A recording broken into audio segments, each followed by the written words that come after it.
I didn't believe in ghosts. I rolled my eyes when people told me about haunted hotels or old houses full of strange noises.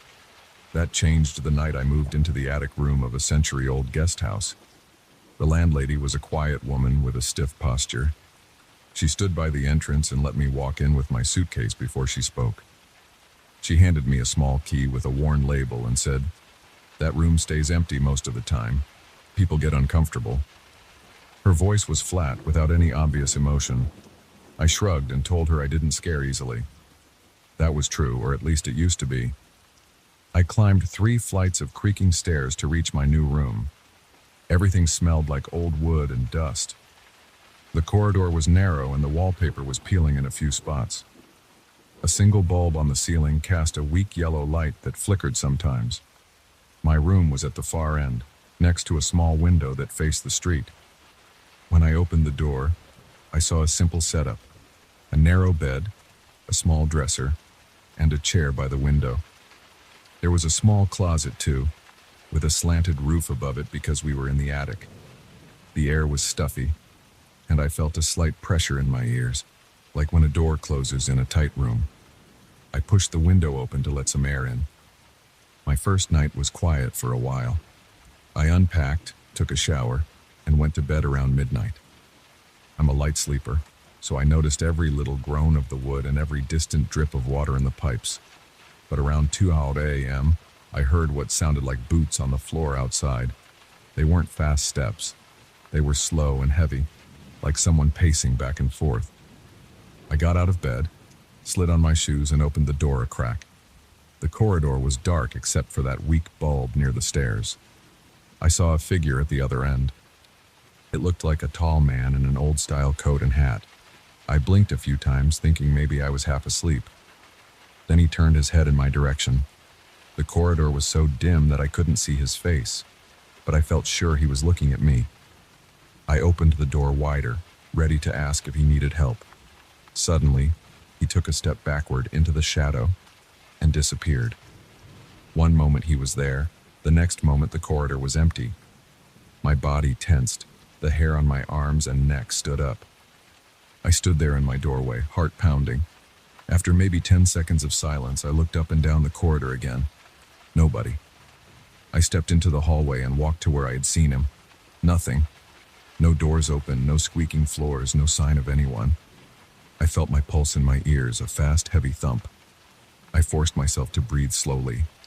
Then I went back inside, locked the door, and told myself I was overtired. I tried to sleep, but every little noise kept me awake.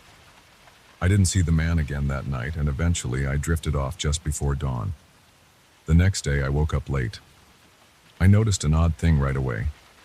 The small chair by the window wasn't where I had left it. I remembered putting it against the wall before lying down, but now it was a foot away from where it had been. I figured maybe I bumped it in the dark, or maybe I misremembered. Still, something felt off. The rest of the morning was calm. I went downstairs. The landlady was in the kitchen, wiping counters. I tried to start a conversation, but she only gave short answers. She didn't ask me how I'd slept, and she didn't mention anything about footsteps or strange men. I decided not to bring it up. I left for the day and returned late in the evening. That second night I settled in to read before bed.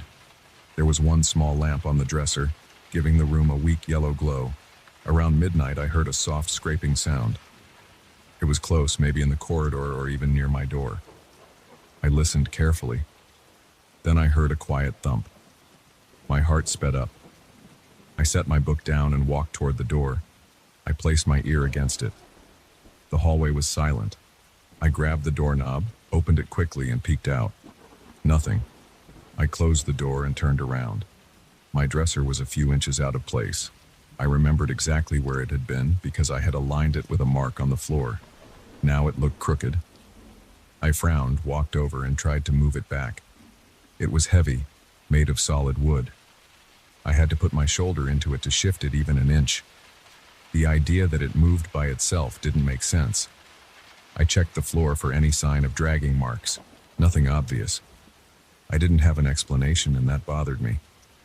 I stayed up late that night watching that dresser. I even sat on the edge of my bed and kept the lamp on. Around 2:30 a.m., I heard a low murmur near my bed. It sounded like two voices whispering, but I couldn't make out words. I jumped up and spun around. I saw only the bare walls and the empty space around my bed. The murmuring faded. My throat felt dry, and I realized I was shaking. I rubbed my arms to steady myself. I tried to locate the source, but it just seemed to come from somewhere near the foot of the bed. After a few minutes, everything went quiet again. I barely slept that night. Every time I closed my eyes, I felt like someone was standing over me. By the third day, I felt exhausted. My eyes burned. My head felt heavy. I went downstairs to eat breakfast, but I only managed to gulp some coffee. The landlady asked if everything was all right. I forced a smile and said I was fine. I didn't want to admit that something in her attic room was messing with my mind. I decided to step outside for fresh air. The building looked old from the outside too. The windows were tall and the wooden frames were cracked. The roof was steep with a small weather vane at the top. I noticed the attic window where my room was. I got this strange feeling, like I was watching myself from that window, or maybe from some other time. That night I planned to record the sounds. I had my phone ready to capture any noise. I lay in bed, lamp off, phone in hand. Around midnight, the corridor started creaking. The footsteps were louder than before. I heard them approach my door, pause, then continue down the hall. I waited a few seconds, then opened the door and stepped out. The corridor light flickered. I saw that same figure again, standing near the stairwell. The man wore a dark coat and a wide-brimmed hat. He looked real, not transparent or blurry. I lifted my phone to record, but by the time I raised it, the corridor light flickered again, and he was gone. I ran down the hallway to the stairs, but there was no one. I even checked the next floor down. Everything was empty. No doors closing, no footsteps. I felt a chill all over my body. The air smelled like old leather. I climbed back to my room, breathing hard. My phone video showed nothing, just a dark corridor and shaky movements. I cursed under my breath and locked my door. I sat on the bed trying to calm down. Then the lamp on the dresser turned off by itself. I froze. A second later, it turned on again. My hands started sweating. I jumped up and checked the cord. It was plugged in. I tested the switch. It worked fine. It didn't flicker when I tested it. I backed away, breathing fast. I thought about leaving right then, but my pride stopped me. I didn't want the landlady to say, "I told you so." So I stayed, although my stomach was tight and I couldn't sit still. Early the next morning, I finally managed to doze off. I slept for a few hours, then got woken up by a screeching sound. It was loud and sharp, like metal scraping on concrete. At first, I couldn't tell where it came from. I sat up in bed, heart hammering. The sound echoed again, and I realized it was coming from somewhere below me, possibly the basement. I grabbed my phone and a small flashlight. I opened the door and headed downstairs. The house was dark and silent. It was around 4 a.m., so nobody else was up. I found the door to the basement half open. That door had always been closed whenever I passed it before.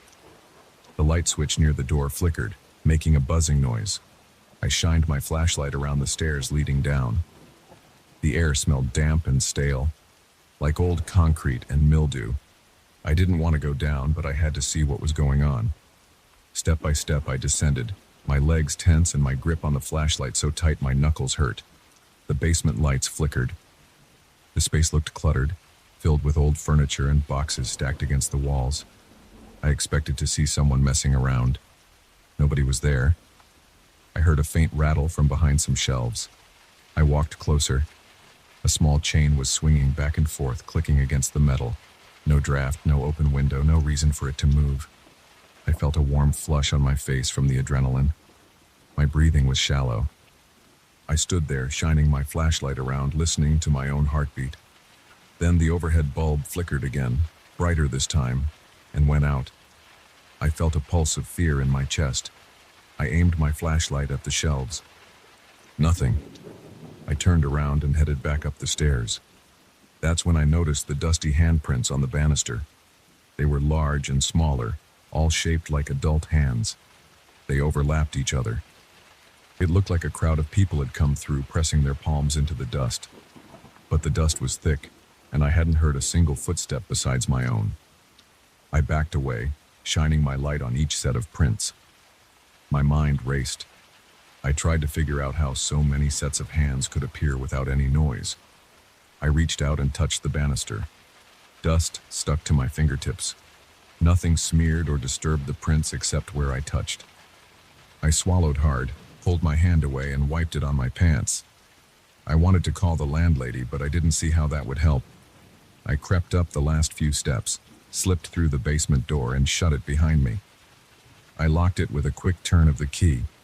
Then I stood in the hallway, catching my breath. The hallway light was on, steady, no flicker. The rest of the guest house was dark and silent. I walked back to my attic room, checking every corner on the way. My hands were shaking. I felt sweat on my forehead and the back of my neck. I shut my bedroom door, locked it, and leaned against it. My ears were ringing. I paced around my room, trying to figure out if I should pack up and go. Part of me wanted to escape. Another part of me was stuck there like I couldn't leave yet. It was more than curiosity.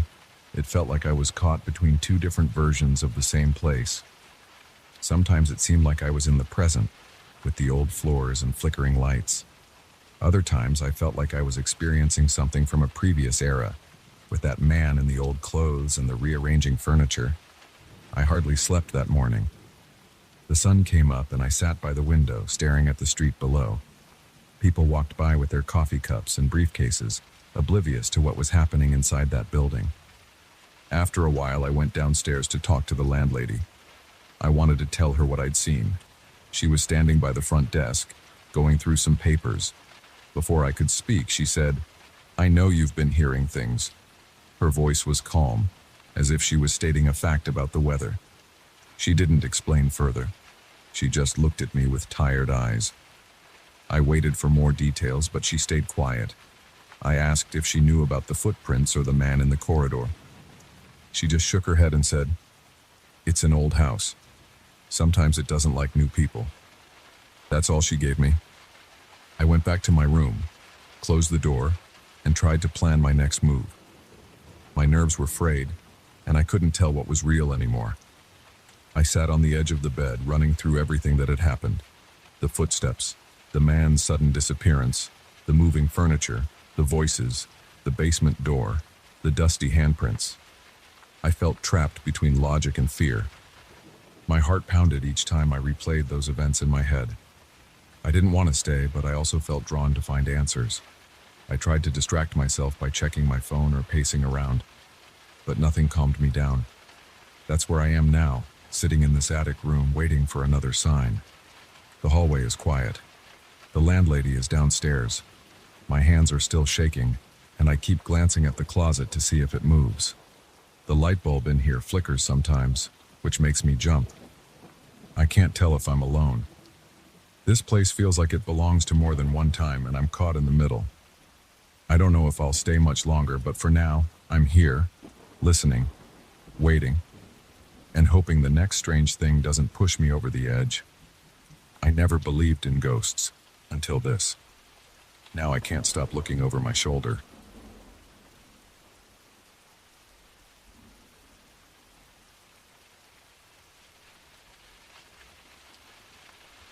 I knew something was wrong the second week I lived by the lake. I'm not talking about just feeling uneasy. I mean, I heard branches snapping in the middle of the night, like someone was walking in circles around my property. At first, I tried to tell myself it was the wind or some animal, but it never sounded natural. The noises came in a pattern: crunch, pause, crunch, pause, and they moved around the perimeter of my yard. My heart pounded every time I heard it. I would sit straight up in bed, feel my chest tighten, and stare at the bedroom window. There was no way I was going outside in the dark to check. I told myself it could wait until morning. But even when the sun came up, I felt creeped out and tense. I had moved here because I wanted to focus on my projects without anyone bothering me. The house sits right at the edge of a calm lake, surrounded by dense forest on three sides. There aren't any neighbors nearby, and I liked that. I thought I'd get a lot of work done, and I did for the first week. I woke up early, made coffee, and listened to the wind in the trees. I never heard cars or voices. It was just me, the lake, and the forest. I thought I had found perfect peace, but that feeling didn't last long. On the third day, I found odd marks in the dirt around the side of the house. At first, I saw branches and small twigs arranged in curved lines. Each cluster of branches had the same pattern. They looked like half circles, but not neat, not decorative. It was more like someone or something had dragged them across the ground. I felt a chill when I noticed they formed a rough track that led from the edge of the forest to one side of my house. I crouched down and touched one of the bent twigs. It snapped between my fingers and the sound echoed in my head. I stared at it, my mouth dry. Nobody should be out here messing around with sticks at night. I tried to ignore it. I cleaned up the broken branches and threw them deeper into the woods. But a few days later, new patterns appeared in the same spot. They were smaller that time, but the shape was similar. Again, it was like footprints circling the area, except I couldn't see any clear shoe prints, just signs that something had been walking in a loop. My arms felt prickly, and I felt a little dizzy. I thought maybe I was overreacting. Maybe the wind was blowing the branches around in a weird way. I told myself that and went back inside. That night, I couldn't sleep. I kept picturing those weird circles in the dirt. Around midnight, I heard that crunching outside again. It sounded like someone was walking just beyond my fence, moving slowly, stepping on sticks and leaves. I grabbed a flashlight, but I stayed inside. I didn't want to open the door. I stood in the hallway for at least 10 minutes, trying to gather the nerve to look through the window. My stomach felt tight and I could hear my own breathing. Finally, I took a step to the window in the living room, peeked through the blinds, and saw only darkness. Then a long howl echoed from the direction of the forest. It wasn't a wolf or coyote. I grew up hearing animal calls, and this was different. It had a strange pitch that made the hair on the back of my neck stand up. I felt my knees tremble, and I hurried away from the window. The next morning, I walked over to the lake to clear my head. The water was quiet and calm. I stood there listening to small waves lap at the shore. Then I spotted something to my left, near a clump of reeds at the water's edge. It looked like a tall shape standing still, maybe 60 feet away. It was covered in what looked like moss, or maybe algae. It had arms that hung low and legs that seemed too long for a human. I froze and stared at it. My scalp tingled, and my chest felt tight. I blinked, and the shape was gone. There was just a ripple in the water. I felt sweat on my forehead. I ran over to where I thought I saw the figure, but it wasn't there. The reeds were moving gently with the breeze. I noticed wet footprints on the muddy bank, though. They were large and elongated, but not shaped like normal feet. It was more like a smooth oval with no distinct toes. I felt my heartbeat hammering. I forced myself to crouch down and study them. They led away from the shore and disappeared into the undergrowth. A damp smell hit my nose like rotting leaves and stagnant water. I followed the footprints until I reached the beginning of the dense trees. After a few steps into the forest, I lost the trail. That night, I sat in my living room with the lights on. I couldn't focus on my work. I kept thinking about the footprints. I tried to watch some old movies, but every little noise outside made me pause the movie and listen. Sometimes I heard faint rustling sounds, other times just the wind. Then, around midnight, I saw a flicker of movement through the corner of my eye, on the side window. I jumped up. My heart felt like it was in my throat. I stepped closer to the window and tried to peer out. I couldn't see anything, but the glass had a slight smudge like something pressed against it. My hands started shaking. I checked the lock on the window. Then I went around the whole house, checking every door and window. They were locked, but I still felt exposed. The next few days went by without any big incidents. But each morning, I found new signs of disturbance outside. Leaves were scattered in odd patterns and more branches were arranged in half circles. Some nights I heard that strange howl again. Other nights I heard faint clicking sounds in the woods.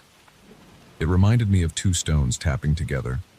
I didn't see the silhouette during the day, but sometimes I thought I glimpsed movement deep among the trees. I started leaving every light on all night, inside and outside. I installed motion sensor lights in the backyard. I thought the bright floodlight might scare off whatever was out there. But the next night, I woke up to the sound of the floodlight clicking on and off, over and over. I got out of bed, pulled on a jacket, and stepped carefully to the back door. I opened it a crack and peered outside. The floodlight switched on, lighting the entire yard. I saw the tree line in the distance. Then it went dark again. 30 seconds later, it switched on again. The yard was empty. My ears were tuned to every small sound, and I felt a pulsing in my head. I waited, feeling cold air on my face. My breath came out in shallow bursts. I took a few steps onto the porch. The motion sensor triggered once more, and the light beamed across the grass. That's when I saw it near the edge of the fence, the tall shape with moss or algae on its shoulders. It stood still, facing me, but I couldn't make out any eyes. I just saw the outline of its head, which was elongated or covered in some kind of growth. Its arms were long and hung past the hips. I swallowed hard. I raised my flashlight and clicked it on, shining it toward the fence. The creature moved so fast I barely caught the motion. It slipped behind a tree. I saw something like a slick arm or leg vanish into the darkness. My throat went dry. I took 2 more steps toward the fence, shining the flashlight around. Nothing. My skin felt hot even though the air was cold. I could hear my heart pounding in my ears. I backed away into the house, locked the door, and stood there in the hallway with my back against the wall. My eyes stung from not blinking. I stood there for what felt like minutes, just listening. No more movement. When I finally went back to bed, I couldn't sleep. I lay on top of the covers, fully dressed, staring at the ceiling. The second my eyelids grew heavy, I heard that howl again, far away but loud enough to make my stomach twist. In the morning, I decided I needed to investigate the forest in daylight. I figured I'd feel safer that way. I put on sturdy boots, grabbed a long stick, and walked into the trees. It felt cool under the canopy, and I smelled damp earth. I moved slowly, pausing every few steps to listen. I heard birds calling occasionally, and sometimes I heard branches shift in the breeze, but I didn't see anything out of place at first. Then, about 20 minutes in, I found a path of flattened plants, like something large had walked through recently. The tracks led deeper into the woods. I followed them carefully, stepping around mossy logs and thick ferns. Eventually, I came upon a small clearing where the ground was muddy. I saw footprints similar to the ones by the lake. They were bigger than a human foot, more oval-shaped, and they were spaced like something had taken long strides. A rotten smell lingered in the air like decaying leaves mixed with pond scum. My nose wrinkled. I bent down, pressing my hand against one of the prints. The mud was still slightly wet. My pulse sped up. I stood up straight and looked around. The clearing was quiet. No wind, no birds, no movement. My scalp felt prickly. I backed away slowly and left the clearing. I didn't want to see that creature. Not here. Not alone. The next few evenings, I kept all the blinds shut and the lights on. Each night, I heard more strange sounds. Branches snapping, that creepy howl, and once a series of clicks that seemed to circle the house. My chest felt tight most of the time, and I found it hard to focus on anything but my growing fear. I called a friend to talk about it, but I didn't give him the full story. I just said I had weird noises at night. He told me it was probably just raccoons or deer. I didn't correct him. I knew he wouldn't believe the rest of it.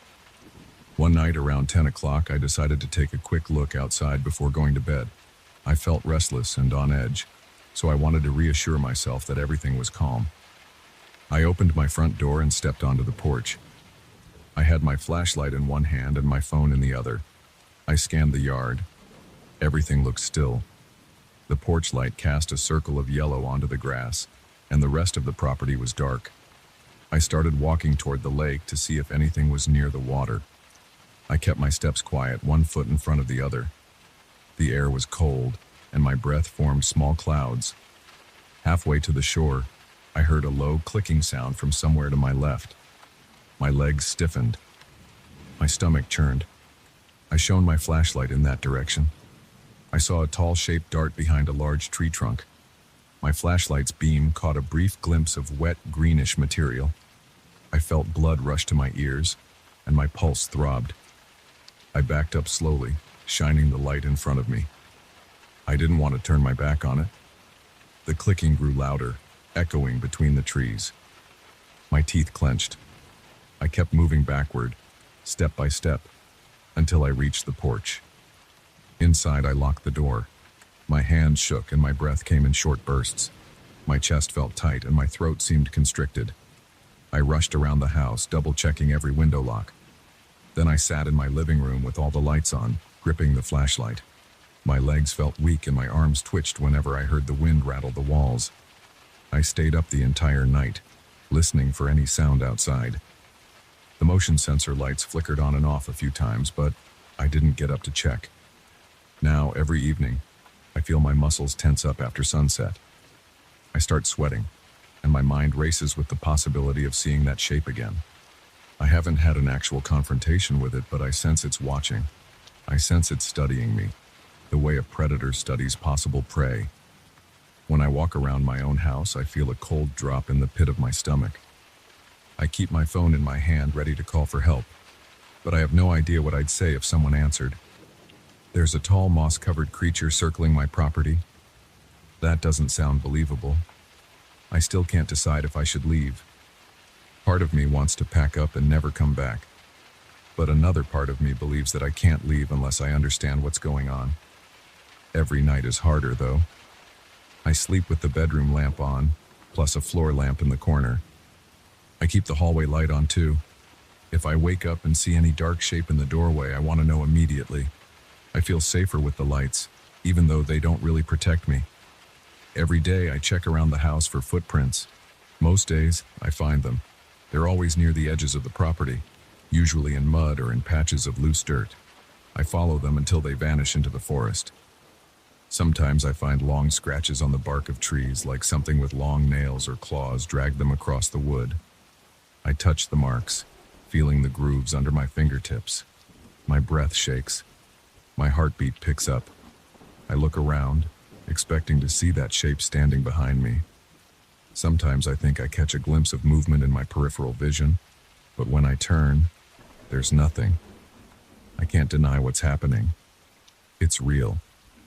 I see the evidence and I feel it in the tightness of my throat at night. I don't know what this creature wants. I don't know how to make it go away. All I can do is keep the lights on, check my locks, and wait for sunrise. But deep down, I sense it's only a matter of time before it comes closer. Every evening I look out my window and I wonder if that's the night it decides to step into the yard, or onto the porch, or even try the door. That thought hits me in the gut and makes me feel like I'm seconds away from panic. Right now I'm in my living room with all the lights on. I'm writing this down because it's the only thing that keeps me steady. Outside, the wind is picking up. The motion sensor light flickers from time to time and I hear branches rustling. I keep my eyes on the windows. My mouth is dry and I'm swallowing hard. My fingertips feel cold. I'm waiting for that shape to appear somewhere out there. I can't see it yet, but I feel like it's there, maybe behind a tree or crouched under the deck, listening to my every movement. I can't stop thinking about the next time I step outside in the dark, because I have a feeling it'll be waiting. And I don't know how long I can keep this up.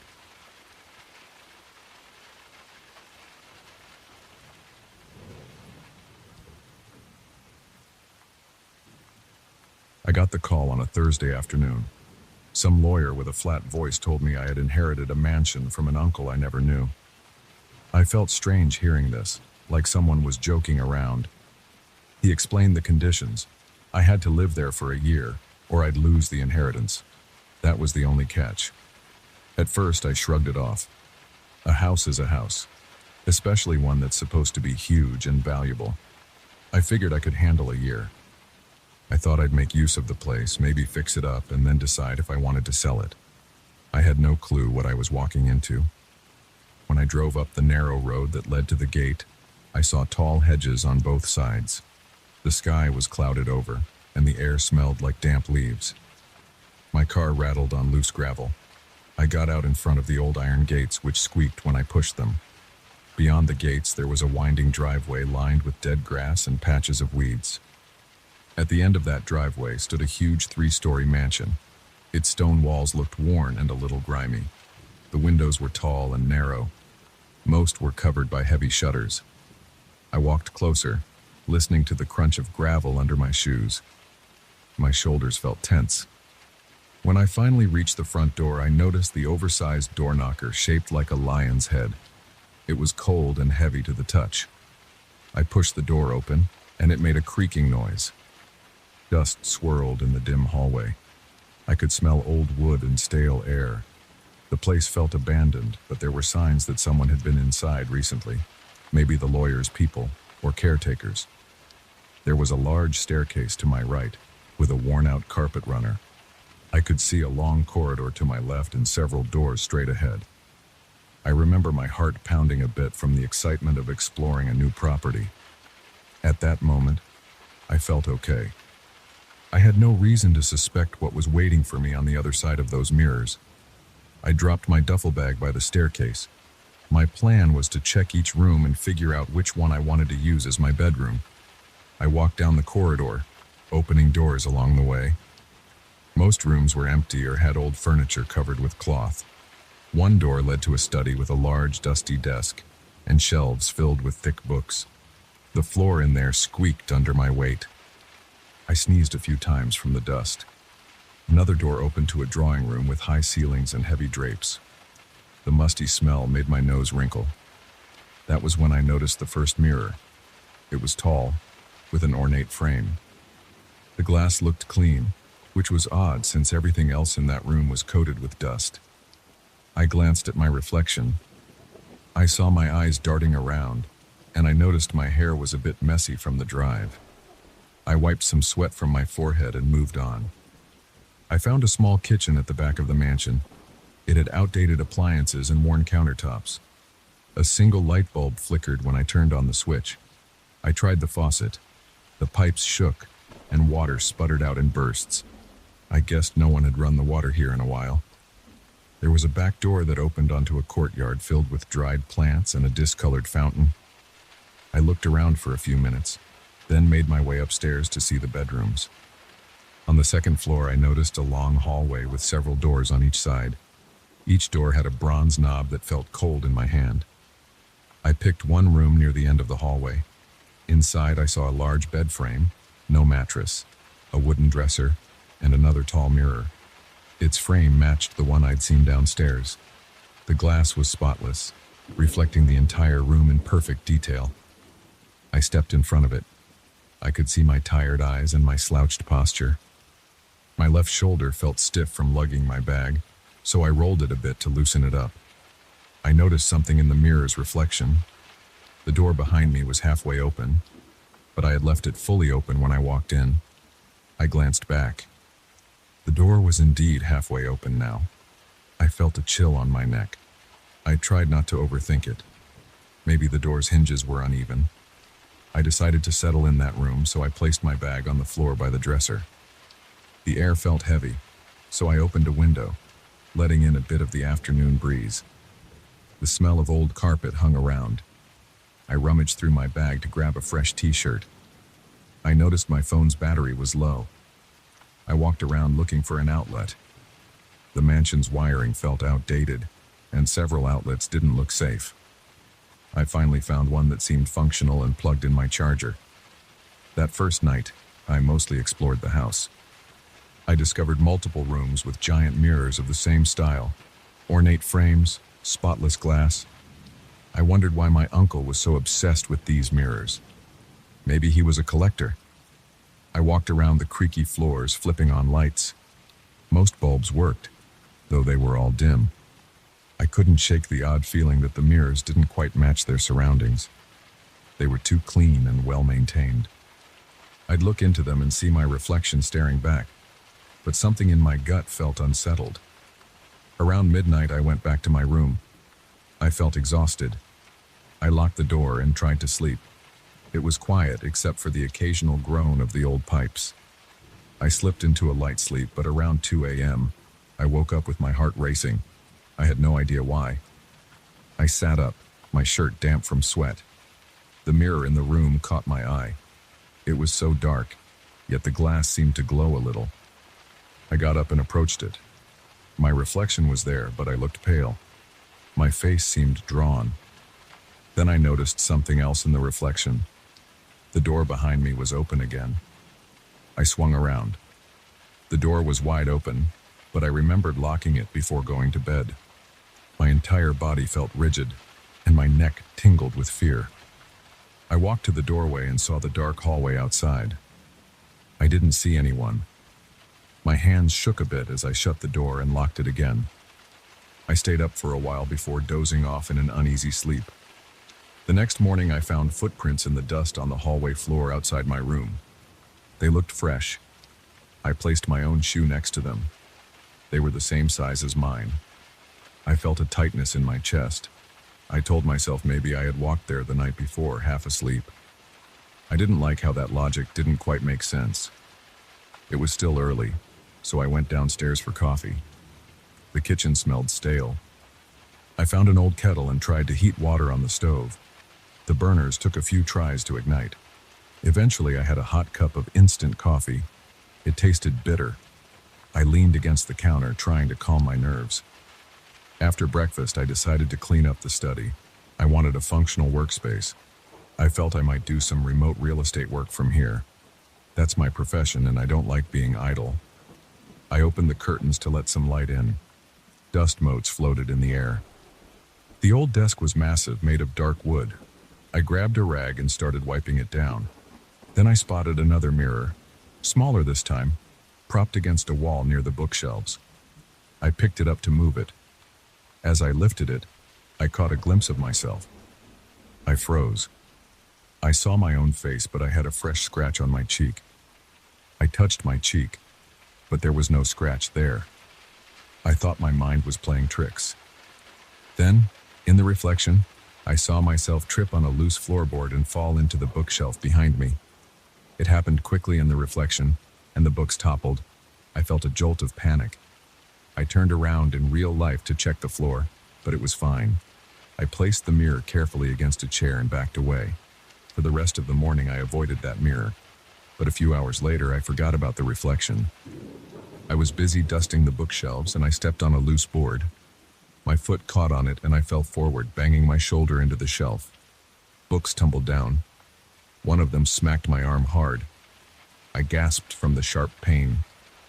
I sat there, feeling a dull ache spread through my shoulder. That matched exactly what I'd seen in the mirror's reflection. My heart thumped so hard that my chest felt tight. I stayed on the floor for a minute, trying to steady my breathing. Sweat formed on my forehead, and I felt a wave of nausea. I spent the next few days learning the mansion's layout and trying not to stare at any mirrors. I noticed that each mirror showed something disturbing that would happen in the near future. It never showed anything pleasant. Sometimes it would be a small accident, like dropping a plate or burning my hand on the stove. Other times it would be something more unsettling, like catching a glimpse of a stranger standing behind me in the hallway. I felt my sanity slipping, but I couldn't leave. The deal required me to stay here. I tried to outsmart these visions. Whenever I saw something in the mirror, I'd try to do the opposite. For instance, if the mirror showed me slipping on wet tiles in the bathroom, I'd avoid the bathroom entirely that day. But then I'd find myself needing to use it anyway, or a pipe would burst near the kitchen, forcing me to fetch old towels from the bathroom. Eventually, I'd slip on a wet spot I hadn't seen. No matter what I did, the vision came true. One afternoon, the mirror in the second-floor corridor showed me stumbling on the stairs and twisting my ankle. I thought I'd be clever and stay upstairs all day. I had enough food in a mini fridge I had set up in my room. But later that evening, the power flickered. The hallway light popped. I needed to go down to the fuse box in the basement. I tried using a different staircase at the other end of the corridor, convinced it would help me avoid the predicted accident. But that staircase had a broken step. I didn't know that. When I placed my foot on it, the board gave way, and I nearly fell. I twisted my ankle trying to catch myself. I sat there, gripping the banister, breathing fast. My ankle throbbed. My eyes stung with tears of anger and pain. I pushed myself up, wincing with each step, and limped back to my room. I tried to ignore the stench of old wood and the stuffiness of the air. The house felt like it was closing in on me. I started covering mirrors with sheets. It made me feel less anxious. For a while, I thought it was working. I didn't have to look at those awful reflections. But then, late one night, I heard something clang in the corridor. I grabbed a flashlight and walked out of my room. One of the sheets had been pulled off and the mirror underneath was angled toward the stairs. I lifted the flashlight to see what it was reflecting. I saw myself in the beam of light. My face looked terrified. In the reflection, a framed painting fell off the wall and shattered on the floor near my feet. I backed away, thinking if I stayed clear, nothing would happen. At that second, I heard a crack from above. The painting's hook gave way, and the frame hit the ground a few inches from me. Glass scattered across the floor. I jumped back, my heart pounding like it was about to burst. My flashlight shook in my hands. Every day felt like a battle against these predictions. They weren't huge disasters, but they kept me in a constant state of dread. My body was tense all the time. My shoulders ached, my neck felt stiff, and I had headaches that lasted for hours. I tried to sleep, but every noise made me sit up in bed. The mirrors weren't just showing me random things. They seemed to want me to see these terrible moments, like the house thrived on my fear. I thought about leaving, but I remembered the inheritance. I also feared that maybe leaving wouldn't help. Maybe these visions would follow me. I had no idea if they were tied to the house or to me. That uncertainty felt like a heavy weight in my stomach. One evening, I considered smashing the mirrors. I took a hammer from the toolbox in the storage room. My hands trembled as I carried it upstairs. I went to the big mirror in my bedroom. I raised the hammer, but I hesitated. Something told me this could make things worse. I also worried about shards of glass flying all over. My body was shaking. I lowered the hammer. I didn't want to see what might happen if I broke that mirror. I felt trapped by the possibilities. I set the hammer down, my palms clammy. I decided to ignore the visions as best as I could. When I happened to see one, I'd just accept it. If I saw myself spilling coffee, I'd let it happen. If I saw a cabinet door slamming on my fingers, I'd brace myself for the pain. I thought I could manage, but each time I surrendered to these predictions, they got worse. The accidents became more frequent. One day, I tripped over a loose rug and crashed into a side table, bruising my hip. Another day, I burned my arm on a radiator that I thought was turned off. My limbs were covered in scrapes and bruises. I felt like the house wanted to wear me down until I broke. I tried locking some mirrors in a storage room, but I'd find them outside again, propped against walls or placed on furniture. It made no sense. Doors I knew I had locked would be unlocked. The house was playing tricks on me, or I was losing track of what I was doing. My appetite vanished. I survived on quick snacks and water. My throat felt scratchy from dust. My eyes stung from lack of proper sleep. I stopped calling my friends because I wasn't sure how to explain any of this. Whenever I looked at my phone, I saw missed calls from people at work, but I couldn't bring myself to talk about my situation. Weeks passed. I told myself I just had to last 1 year. I started marking days on a calendar. My main focus was staying safe and dealing with these mirrors day by day. I roamed the house with a flashlight after dark. I placed wooden boards over some windows because I felt exposed at night. I kept my phone handy, though I had poor reception in certain rooms. The days blurred together. My legs felt weak from walking around in constant vigilance. My eyelids stayed heavy from lack of proper rest. The worst part was feeling helpless every time I saw a new reflection. One morning, while brushing my teeth, I glimpsed a small mirror on the counter. It showed me dropping my toothbrush and splattering toothpaste on my shirt. That was minor, but it shook me because it was so mundane. That's when I realized it didn't matter how big or small the event was. This place was determined to show me anything unpleasant and then force me to live it. It was a slow, grinding torment. Now, after weeks of this, I'm still here. My ankle is healed, but it still aches occasionally. My shoulder hurts when I lift heavy objects. I've gotten better at predicting how these small disasters will occur, but it hasn't given me much relief. Each day I wake up tense. Each night I go to bed with my nerves on edge. I've stopped trying to change the future. I'm just waiting out the year. Sometimes I catch myself staring at the calendar, counting the days. I get waves of dread in my gut when I realize how many months remain. I hold on to the hope that once I'm free of this house, the mirrors will leave me alone. I have no idea what my uncle was doing here or why he left it to me under these conditions. The lawyer never returned my calls after handing over the keys. My voicemails to him went unanswered. I feel like I'm stuck in a loop. The mirrors keep showing me awful moments and I keep failing to avoid them. I've resigned myself to the bruises, the twisted ankles, the cuts, and the fear that seeps into my bones every time I open my eyes. Right now, I'm focused on surviving this place for a few more months. When the year is up, I'll make my choice. Sell the mansion or burn it to the ground. I just need to get out of here in one piece. That's all I'm focused on. I'm doing everything I can to make sure these predictions don't break me. I'm still standing, and for now, that's enough.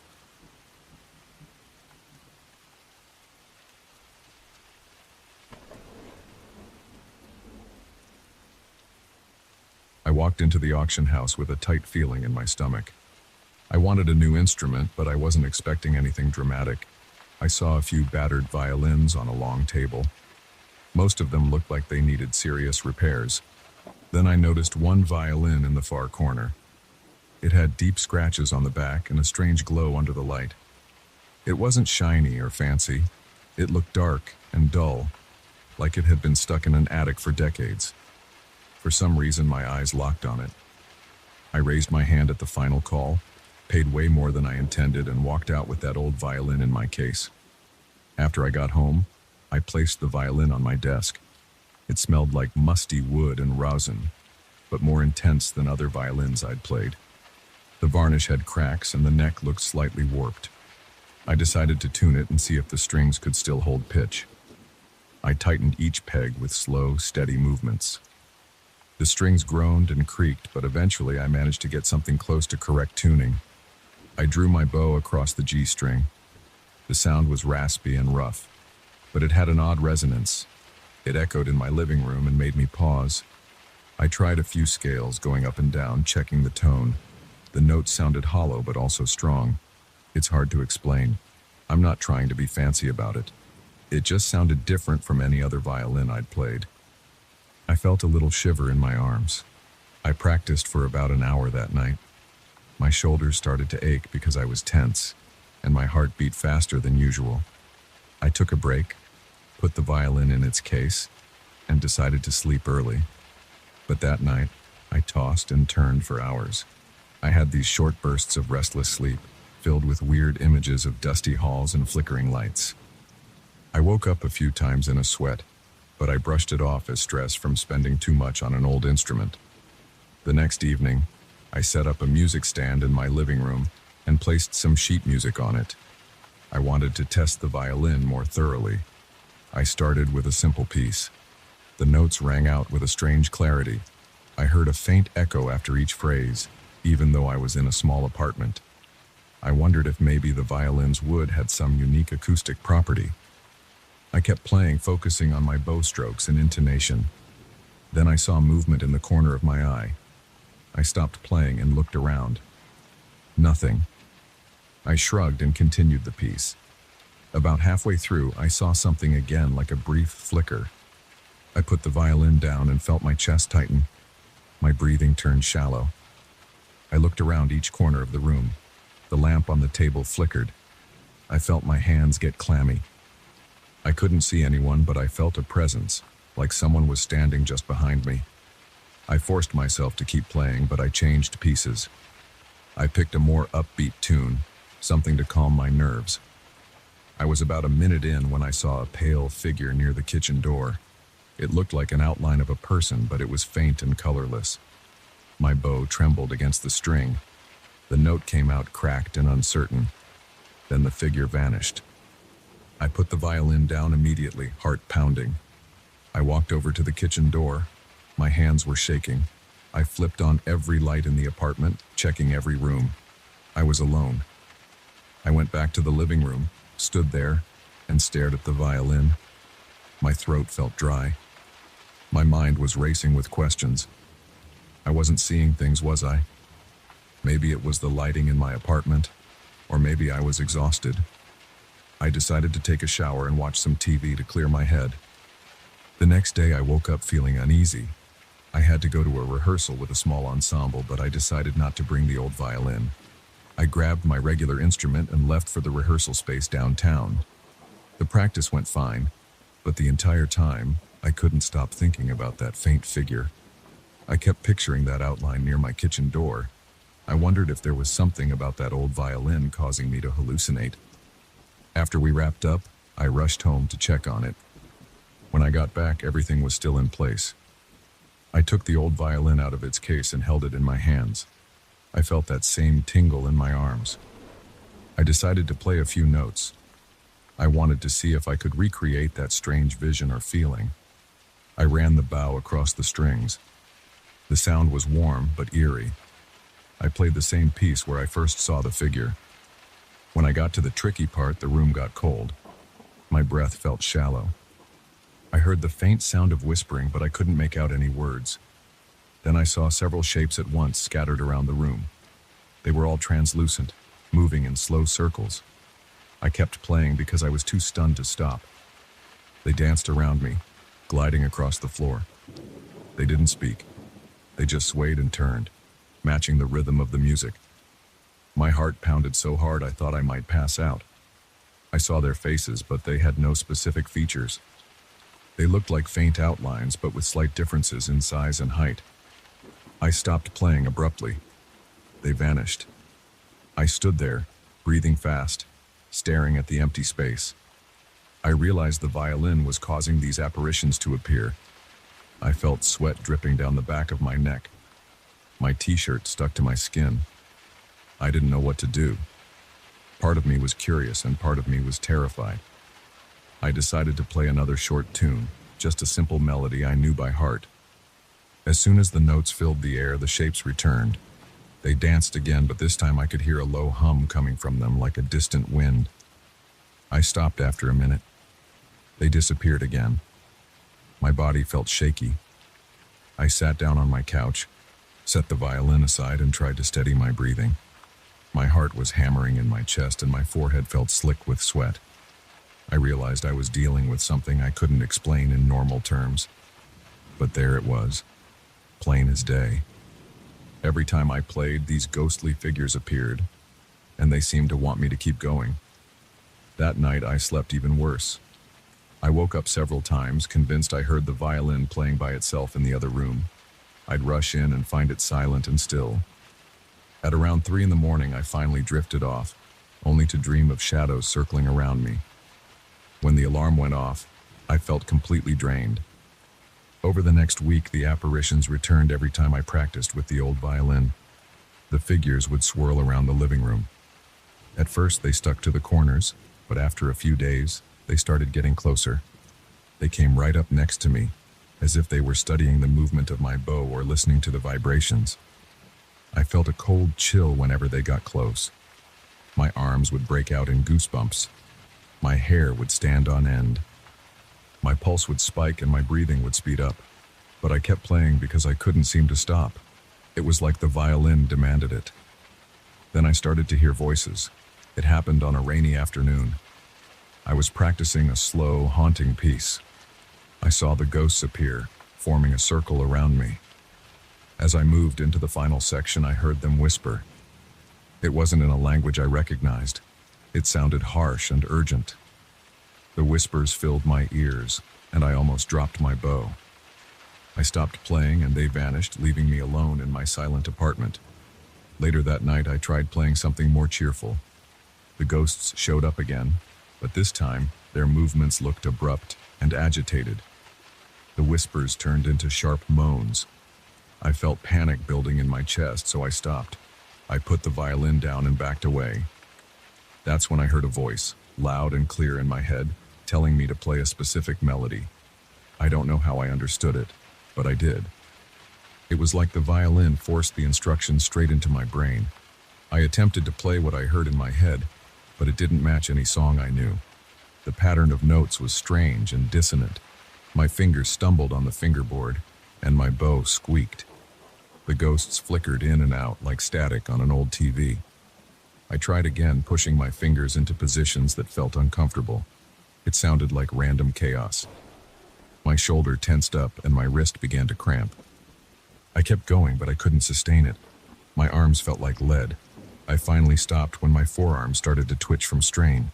The ghosts vanished, and I collapsed onto my couch, breathing hard. Over the next few days, I couldn't get that weird sequence out of my head. Every time I picked up the violin, I heard that urgent voice telling me to continue that impossible melody. I tried to write it down, but the notes didn't fit any scale. There were huge leaps and awkward intervals. I practiced for hours, ignoring phone calls and missing meals. My body felt stiff, my eyes burned, and my back ached. But the ghosts kept appearing, demanding more. They got more intense each time. I'd see them crowding around me, forming a tight ring. My living room felt suffocating. It smelled stale, like old fabric and damp walls. The air felt thick, making it hard to breathe. Sometimes I'd look at my clock and realize I'd been trying to play that insane piece for 6 hours straight. My fingers raw, and my shoulders cramped. Whenever I stopped, the ghosts would fade, but I felt their presence lingering, like a cold draft. One afternoon, I lost my grip on the bow. It clattered to the floor. My chest was heaving and my ears were ringing. I looked up and saw dozens of those shapes pressing in on me. I tried to grab my bow, but my hand was shaking so badly that I dropped it again. My knees felt weak and I almost fell over. I crawled toward the bow, grabbed it, and started playing the easiest scale I could think of. The ghosts drifted back a little, but they didn't leave. I reached a point where I couldn't handle it anymore. My fingers were swollen, and I had a rash on my neck from the violin rubbing against my skin. I also hadn't been sleeping well. Every night I'd jolt awake hearing that same voice telling me to play. My bed felt cold and unwelcoming. My curtains would shift in a breeze I couldn't explain. The overhead light in my bedroom would flicker at odd intervals. My reflection in the bathroom mirror looked gaunt. I had dark circles under my eyes and my skin looked pale. I decided to pack the violin away and ignore it for a while. I stored it in my closet, behind some old jackets. For a day or two, things were quiet. But on the third day, I heard a faint scratching noise from the closet. It was soft at first, like fabric rustling. Then it grew louder, like something was scraping the inside of the violin case. I checked the closet, but everything looked normal. Still, the noise persisted every few hours. I felt a constant tension in my chest, like I was waiting for something bad to happen. After a week of this, I gave in. I took the violin out again. As soon as I touched it, my hands tingled and the air felt cold around me. I tried playing a simple tune. The ghosts appeared, looking a bit more solid than before, though they were still transparent. Their faces were almost visible, with hints of eye sockets and faint outlines of mouths. I played for a few minutes and then that voice returned, commanding me to play that complicated sequence.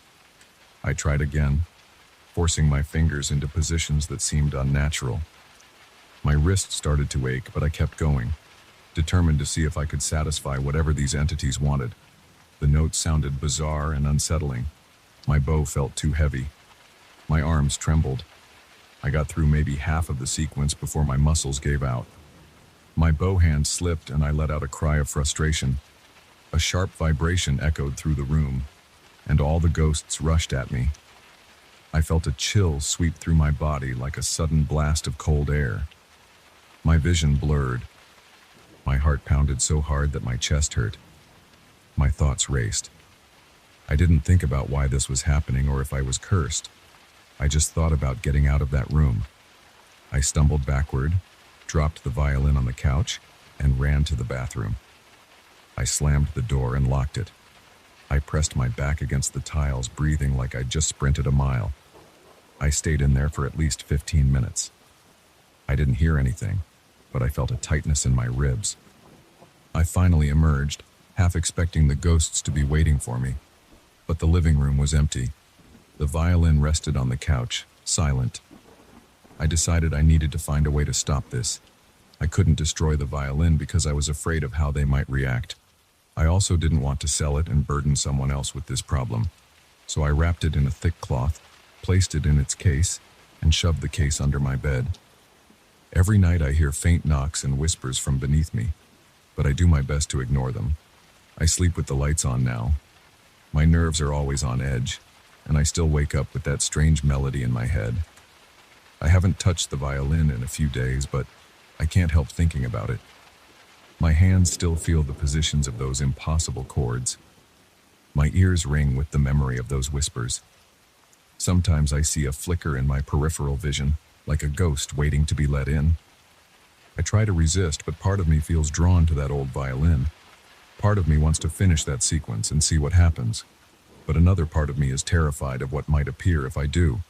For now, I'm caught in this tense quiet. The violin stays hidden. The ghosts seem dormant, but I can sense them whenever I'm alone. My entire body stays on alert, like I'm ready to run. I've told a few friends that I've been busy, that I'm not feeling well.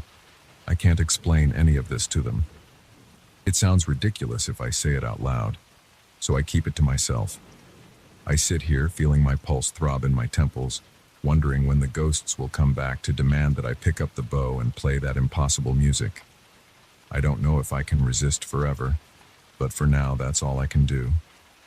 I wait, hoping they'll forget about me, even though I doubt they ever will. The old violin is quiet under my bed, but I feel its pull every time the apartment goes silent. My heart races at the thought of it. The ghosts might be patient or they might be biding their time, but I know they're still out there, waiting for the next note. And that's the story I have right now. It's raw and it's real, and I'm still living it.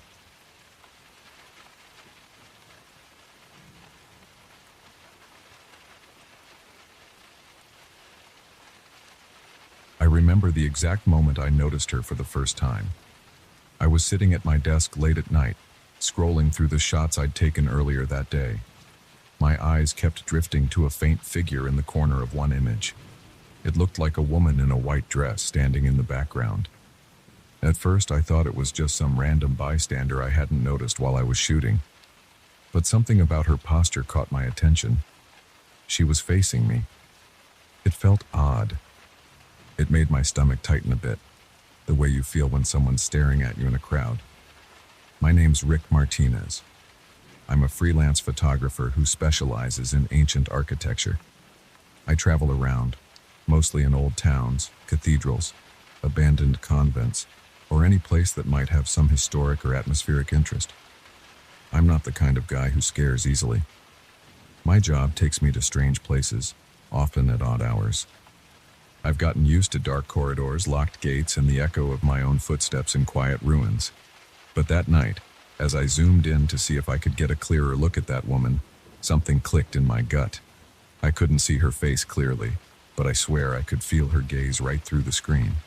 I tried to brush it off and moved on to the next shot. A few minutes later, I stumbled on a second shot from a different angle of the same building. The woman appeared again in a different position this time. She was on the far left side of the frame, still in white, but I only caught the silhouette of her shoulder and part of her hair. It didn't make any sense because I took these pictures in quick succession, and I never saw anyone walking around me.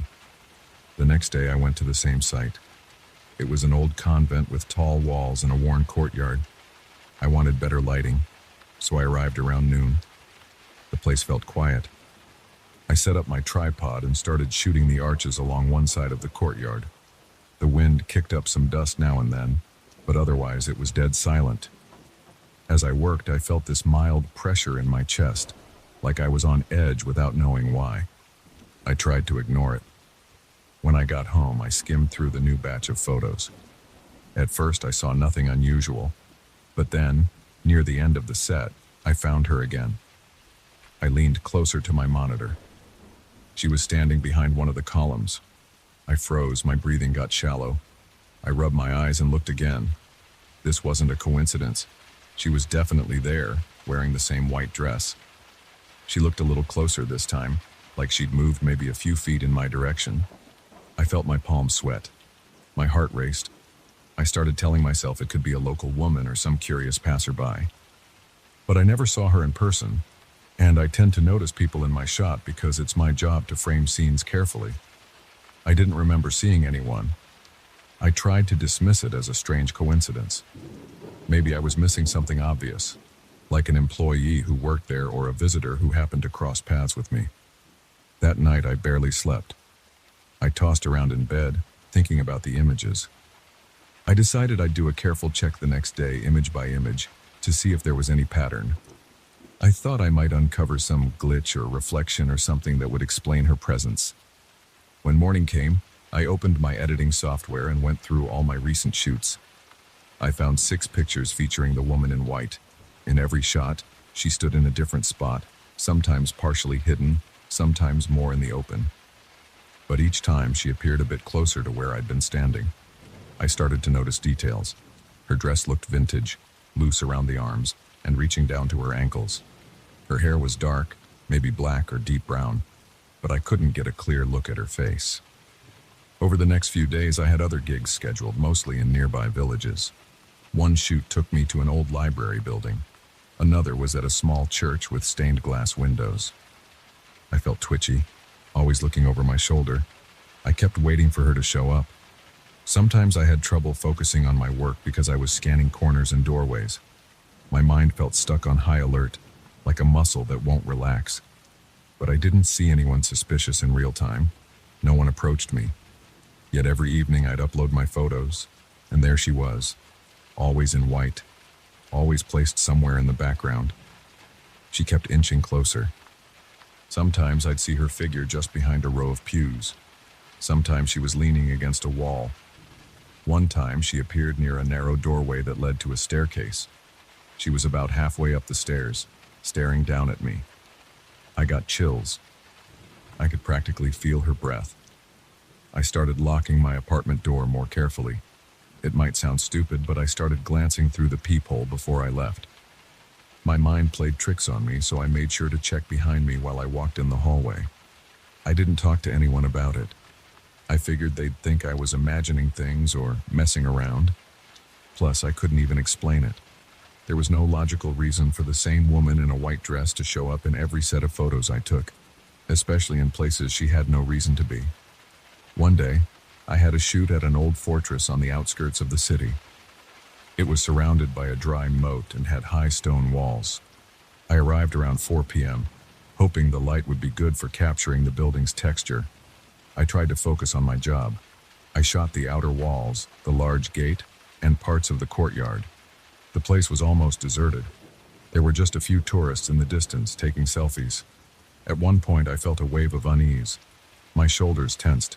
I heard a faint sound, maybe shoes scraping on gravel. I spun around, my heart pounding. Nobody was there. I let out a shaky exhale and got back to work. After a few hours, I packed up and headed home. My hands felt cold on the steering wheel. My legs felt uneasy, like I'd been bracing for something all day. When I got back to my apartment, I hurried inside and locked the door. I tossed my keys on the table, put my camera bag down, and sat at my desk. I wanted to get it over with. I wanted to see the photos, but at the same time, I dreaded finding her again. I imported the shots. The first 30 or so were normal. I felt a small flicker of relief, thinking maybe she wasn't there this time. Then, in the 31st image, I saw her. I leaned in, feeling my stomach twist. She was near a doorway in the wall, half hidden, but very clear. The next few photos showed her in the courtyard, behind the wide arch.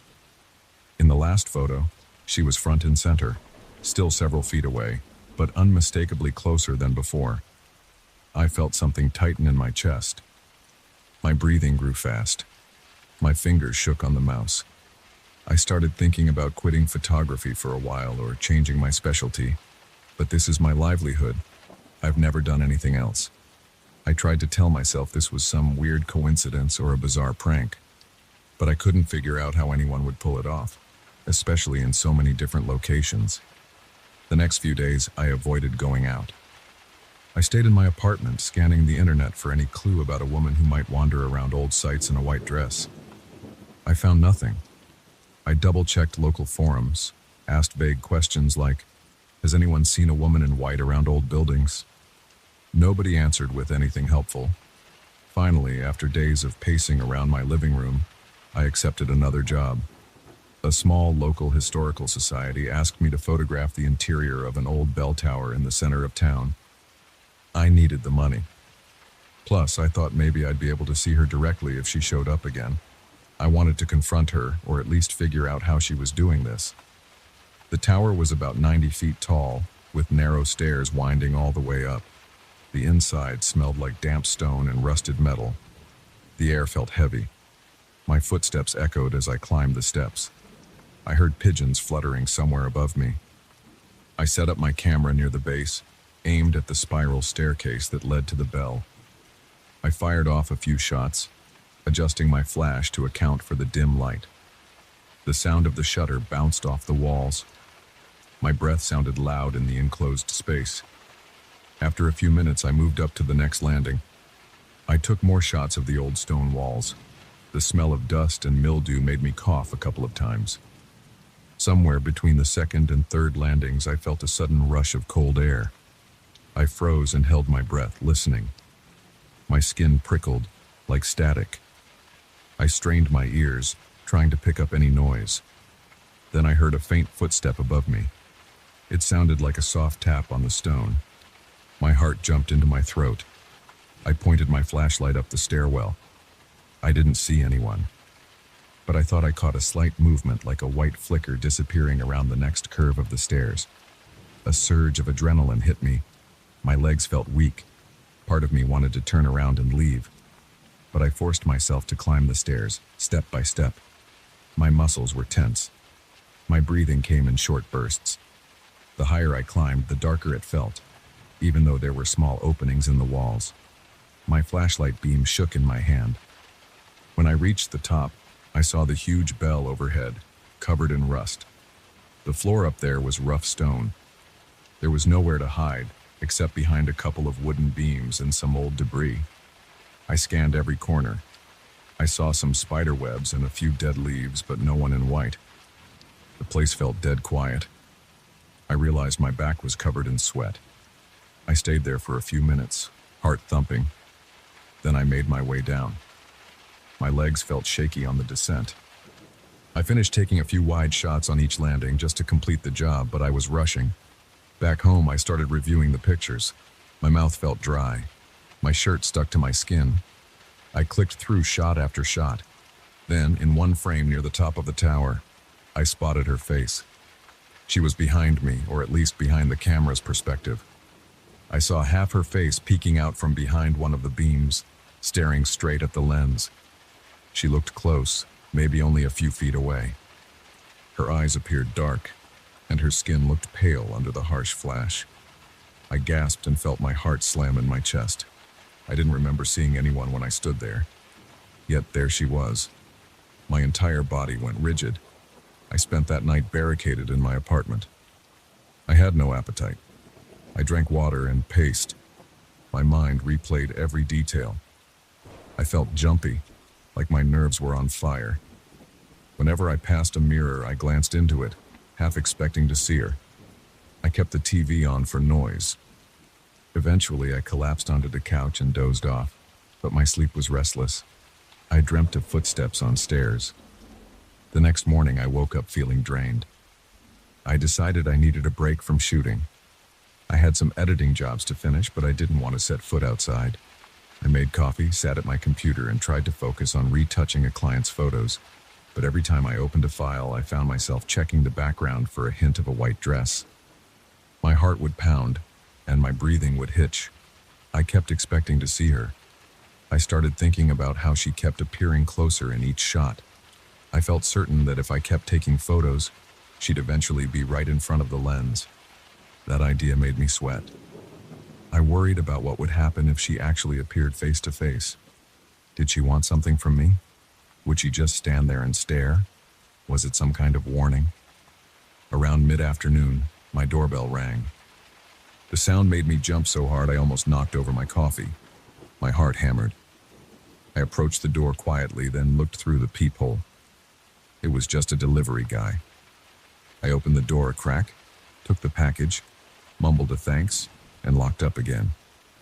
My nerves were so shot that even normal human contact felt jarring. I realized I was shaking. That night, I gathered all the photos that included the woman and laid them out in chronological order on my screen. In the earliest ones, she was tiny, almost indistinguishable in the background. Then, photo by photo, she moved closer. Each image seemed to reduce the distance by a few feet, or maybe a few yards. Sometimes she'd be half hidden, but I could still tell she was inching in. Her face remained mostly unclear until that shot in the bell tower. There, her face was almost fully visible. I stared at those eyes. They were hard to read. She didn't look angry or sad. She just looked focused, like she was studying me. My throat felt tight. I considered smashing my hard drive or deleting the photos, but I also worried about losing my professional work. I had important files stored there, not just these creepy images. Instead, I backed everything up onto external drives and hid them in a drawer. I didn't know why I did that. Maybe a part of me wanted proof that I wasn't losing my mind. The next few days, I tried to live normally. I went shopping for groceries, I did some light editing, I even tried going for a short walk around the block. But I kept my camera at home. I didn't want to take any new pictures. I couldn't stand the idea of seeing her again. I felt hyper-aware of every person on the street. I watched people's clothes, their faces, their eyes. I didn't see anyone in a white dress. Still, the tension in my neck refused to go away. Yesterday afternoon, I got a call from a potential client who wanted pictures of a restored mansion on the outskirts of town. The pay was good. The job would take place in a couple of weeks. I told them I needed time to think. After I hung up, I sat on my couch, staring at the blank wall, feeling an ache in my chest. I have no idea how to handle this situation. If I keep taking jobs, I'll keep seeing her. If I stop, I have no income. And I don't even know who she is or what she wants. All I know is that she's out there, and I have a feeling she's not going away. She gets closer in every picture. She never talks. She never makes a sound I can clearly trace. But she's there, and she's watching. I can't explain how it started or why it continues. I just know that I see her in my photos, and I feel like she's following me. I don't know what happens if she ever reaches the camera. I don't know what I'll see when she's finally just a breath away. And that's what scares me most.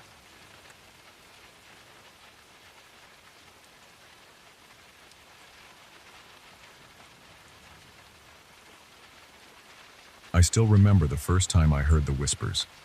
I was alone in my workshop late at night with nothing but an old floor lamp lighting my bench. My hands were dusty from sanding the top of that Victorian chest of drawers. I had picked it up at an estate sale a week earlier, thinking it would be a straightforward project.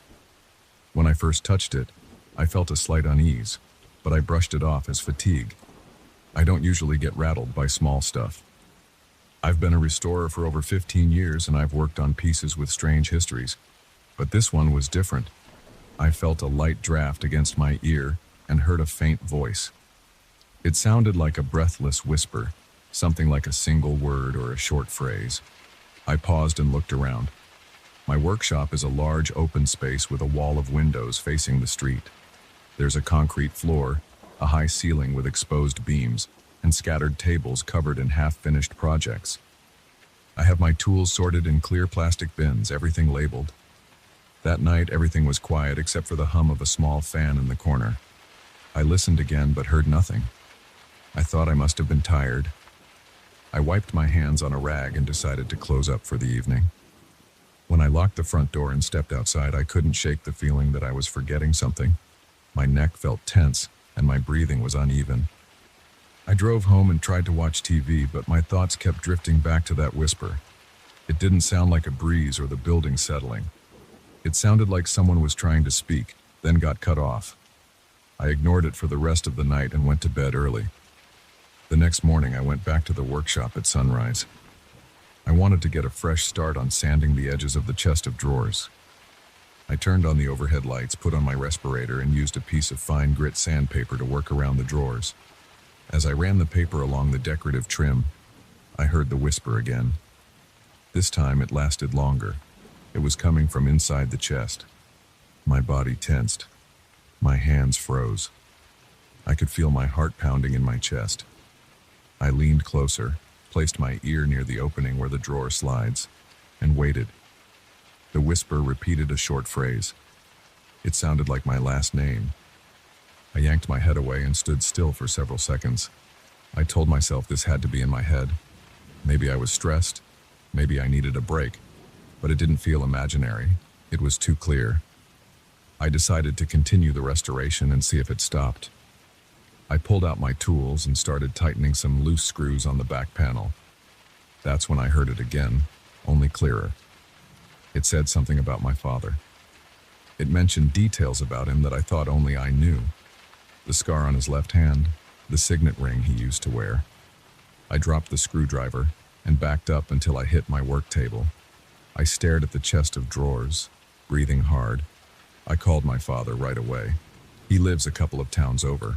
I asked if he had any connection to a Victorian chest of drawers, but he insisted he had never owned one. I mentioned the details I heard, but he got defensive. He told me not to believe rumors and changed the subject. I hung up, feeling uneasy. I decided to take the chest outside to see if it would help clear my head. I carried it into the back alley, set it on a sturdy crate, and tried to continue sanding. Even outside in the open air, the whispers didn't fade. They got louder. It wasn't just one voice now. It sounded like multiple voices speaking at once, though I couldn't make out individual words. My hands started to tremble. I looked around, but no one was there. The alley was empty. I took the chest back inside and closed the garage door. I wanted to see if there was anything physically inside causing this sound. Maybe a hidden mechanism, or some wind tunnel effect when the drawers moved. I used a flashlight to examine the inside. It was mostly empty, just old wood with a musty smell. No insects, no cracks big enough for a draft. I even used a small camera probe to get into the corners. Nothing. By noon, I couldn't focus. I kept hearing soft whispers, not constant but frequent enough that I felt a tight knot in my stomach. They were calling me by name. They were mentioning events I hadn't thought about for years. Private things, embarrassing moments from my past. That afternoon, I got in my truck and drove to the estate sale address where I originally bought the piece. I wanted more information. The house was a large, old Victorian with peeling paint. The front yard had weeds and a broken fence. I knocked on the door, but no one answered. The neighbor saw me and approached. She said the owners had passed the house to distant relatives who liquidated everything. I asked if she knew anything about the chest of drawers. She looked confused, said she remembered seeing it in the living room, but it had always been locked. She didn't remember any keys. Then she just shrugged and walked away. I went back to my workshop frustrated. The whispers got stronger as soon as I stepped into the space. They spoke of a hidden letter taped underneath the bottom drawer. I felt a rush of adrenaline. I pulled the drawer out and flipped it over. Sure enough, there was a small envelope stuck there. My name was on it in faded ink.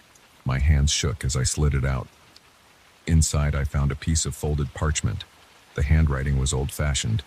It mentioned my grandfather, describing events from the 1970s. It said he was involved in some kind of illegal activity, something about forged documents. I had never heard about that. At the bottom, there was a note that said, "Trust no one." I sat on a stool, feeling sweat forming on my forehead. My grandfather never spoke about any trouble. He was always a quiet man who spent time in his workshop. I felt betrayed by the silence.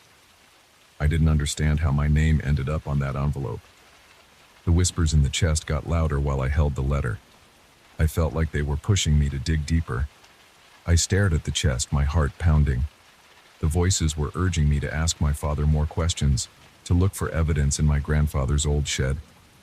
I took the chest to the corner of the room, covered it with a tarp, and locked up for the day. That night I couldn't sleep. I kept tossing and turning. My mouth felt dry, and I kept picturing that old parchment.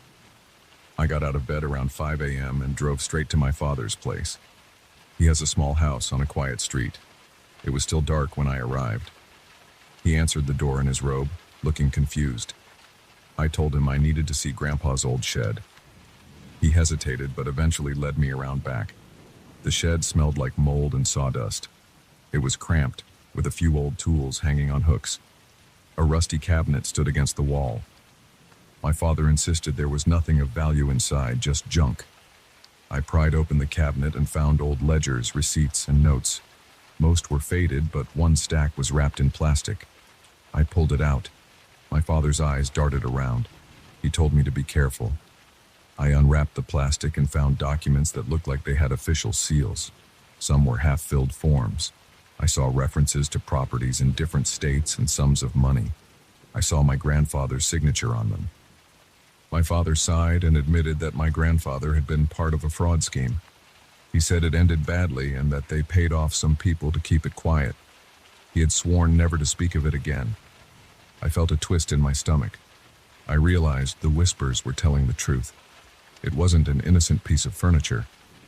Somehow it held knowledge about my family's secrets. I told my father about the letter I found. He looked frightened. His hands were shaking, and he told me he had no idea how it got there. He said maybe Grandpa had hidden it in the chest, hoping I would find it one day. I asked him how Grandpa could have known I would buy that chest at some random estate sale. My father didn't have an answer. I drove back to my workshop with the documents. I walked in, and I heard the whispers immediately.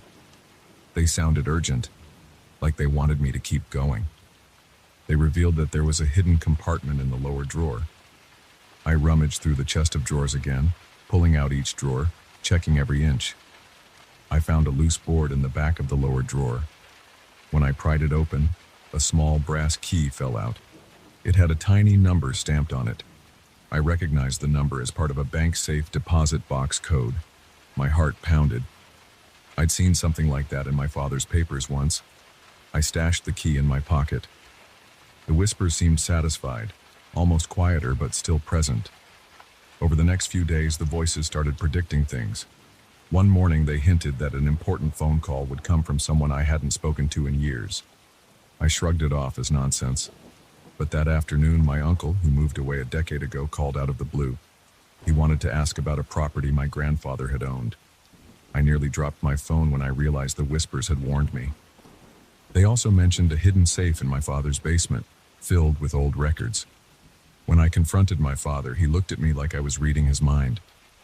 He admitted there was indeed a sealed safe that Grandpa had left behind. He said it was just old photos and some jewelry, but I wasn't sure I believed him.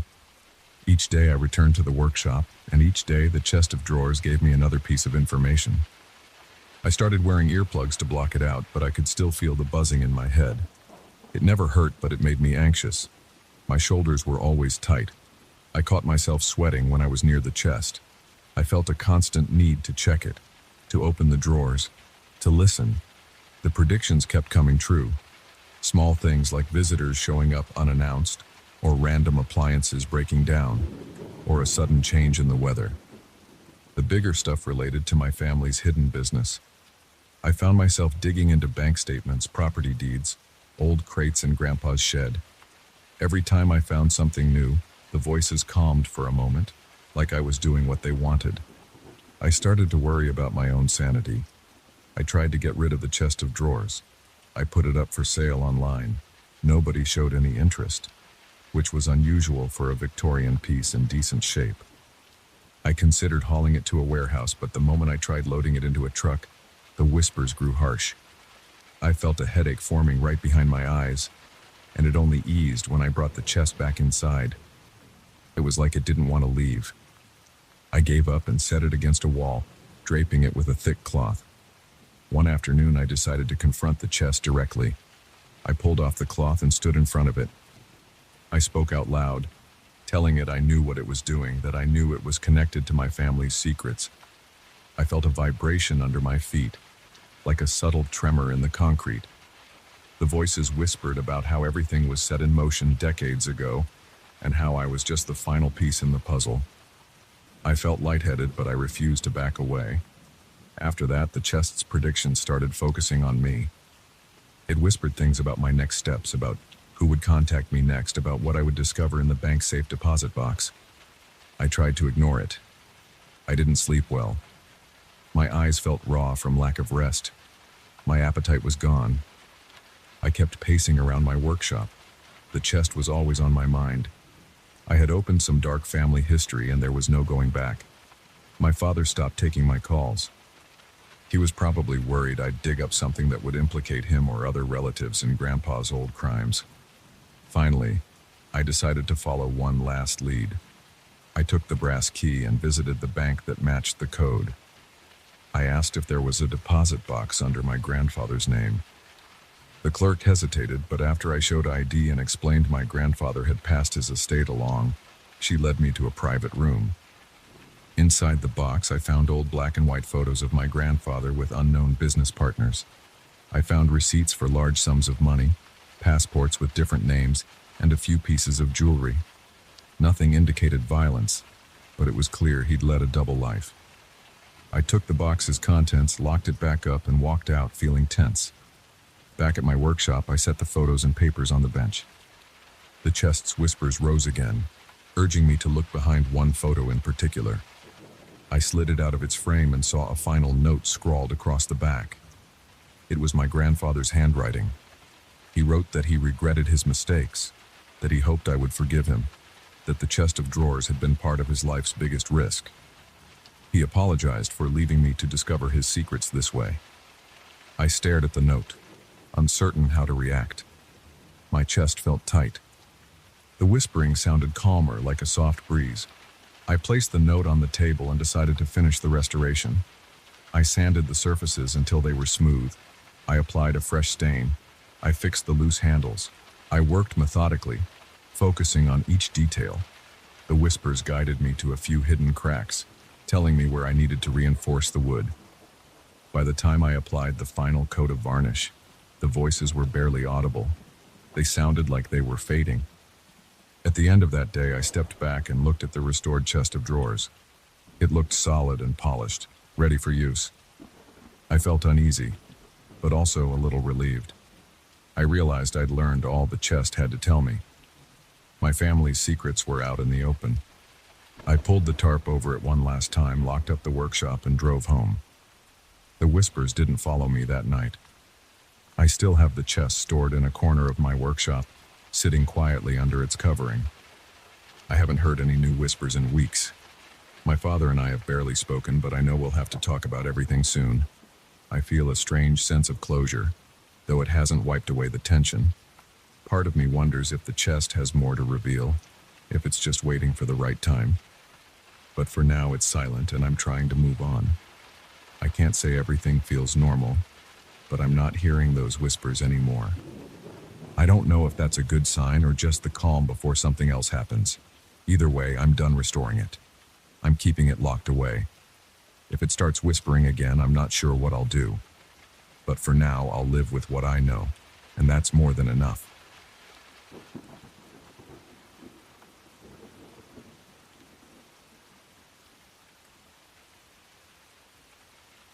I moved into my new apartment 6 weeks ago. I'm a lawyer, so I like clear terms and solid facts. I want to understand every detail before I commit to something. That's why I spent 3 months looking for the right place. When I found this apartment, it seemed perfect. It was close to the courthouse, the rent was reasonable, and the interior looked brand new. I thought I had scored a real deal. But now, every night feels like a tightrope walk between two worlds. I'm going to tell you exactly what happened, step by step, without dressing it up or hiding anything. On my first day here, I unpacked all my boxes in one long stretch. My back hurt from lifting heavy files and hauling my old bookcase. By the time I was done, it was almost midnight. I remember taking a quick shower and falling into bed. The mattress was on the floor because I hadn't assembled the bed frame yet. I didn't notice anything strange that night. I slept hard, woke up in the morning, and continued settling in. Things changed on the third night. It started out normal. I was brushing my teeth, staring at myself in the bathroom mirror. I felt a little uneasy, but I chalked it up to stress from my new job responsibilities. My law firm had me on a big case, so maybe I was just on edge. I finished brushing my teeth, flicked off the bathroom light, and went to bed. I can't say how long I slept. I just know I opened my eyes and felt something was off. It was dark, but I sensed the room felt reversed. I reached out to my left, expecting the nightstand. My hand touched empty space. That alone made my chest tighten. I turned on the small lamp I keep near the bed, but it wasn't there. Instead, I found a lamp on what should have been the opposite side of the bed. It had the same color and shape, but it wasn't in the right place. I got up and walked around. The layout was flipped. The furniture was on the wrong sides. The closet door was on the left side of the hallway, not the right. The light switches felt reversed. The bathroom sink was on the opposite wall. It looked exactly like my apartment, only mirrored. I felt a rush of panic, but I tried to keep calm. Maybe I was dreaming. It felt real, though. My heart was pounding. I could feel my own breath. I could hear the hum of the fridge. I turned on the kitchen light to check if anything else was strange. The counters were reversed too. Even the faucet handles seemed swapped. My stomach twisted. I tried to assure myself it was just a vivid nightmare. I thought if I went back to bed, maybe I'd wake up in my normal apartment. My throat felt dry, so I drank some water and returned to bed, forcing my eyes shut. Eventually, I drifted off again. In the morning, everything was normal. My nightstand was back on the usual side. The closet door was where it was supposed to be. I tried to laugh it off, but I couldn't ignore the sweat on my neck and the tightness in my chest. I told myself it had to be stress. I stayed late at the office that day, reviewing contracts and focusing on anything that would keep my mind from wandering back to that weird night. But the same thing happened the next night and the night after that.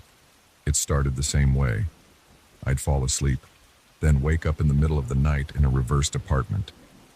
The first few times it was just the visual layout that changed. But soon, smaller details started shifting. The pictures I had hung on the walls in the living room had different frames. The carpet in the hallway was a darker shade. The tile in the bathroom had a faint pattern I had never seen before. Each time I woke up with a jolt of confusion that made my heart thud. My skin got clammy, and I had to fight the urge to run out the door. But I never actually left the apartment. I was too scared to see what might be outside. I tested a few things to prove to myself that I wasn't losing it. One night I left a glass on the coffee table before going to bed. When I woke up in that reversed version, the glass was on the opposite corner, like everything else was mirrored. I started leaving notes on my phone, typing down exactly what had changed.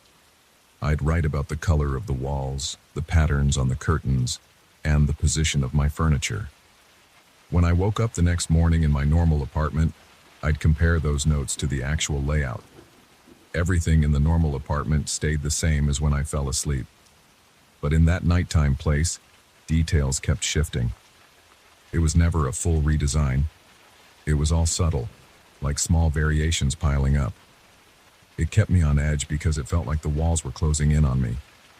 I couldn't predict what would change next. On the seventh or eighth night, I tried staying awake. I figured if I never fell asleep, maybe I wouldn't wake up in that reversed apartment. I drank coffee, took short walks around the living room, and even tried calling a friend, but it was too late, and I didn't want to sound like a complete lunatic. My eyes burned from exhaustion. Around 3 a.m, my body demanded rest. My lids felt heavy, and I ended up collapsing on the couch. About an hour later, I came to in the reversed apartment again. My body felt stiff, my neck hurt, and I was lying on the couch that was now on the opposite side of the room. I cursed under my breath. I felt trapped in some kind of twisted puzzle. When the differences grew more disturbing, I considered moving out. One night, I noticed the front door was gone. It wasn't in its usual spot. Instead, there was just a blank wall. My throat went tight and my palms got sweaty. I pushed on the wall. It felt solid. There was no handle, no outline of a door, nothing. I checked the bedroom door and saw it was in the right spot. That's when I realized I might not be able to leave if I wanted to. The sense of being trapped made my heart slam against my ribcage. I took deep breaths, trying to stay calm. I repeated to myself that this would end when I woke up in the morning.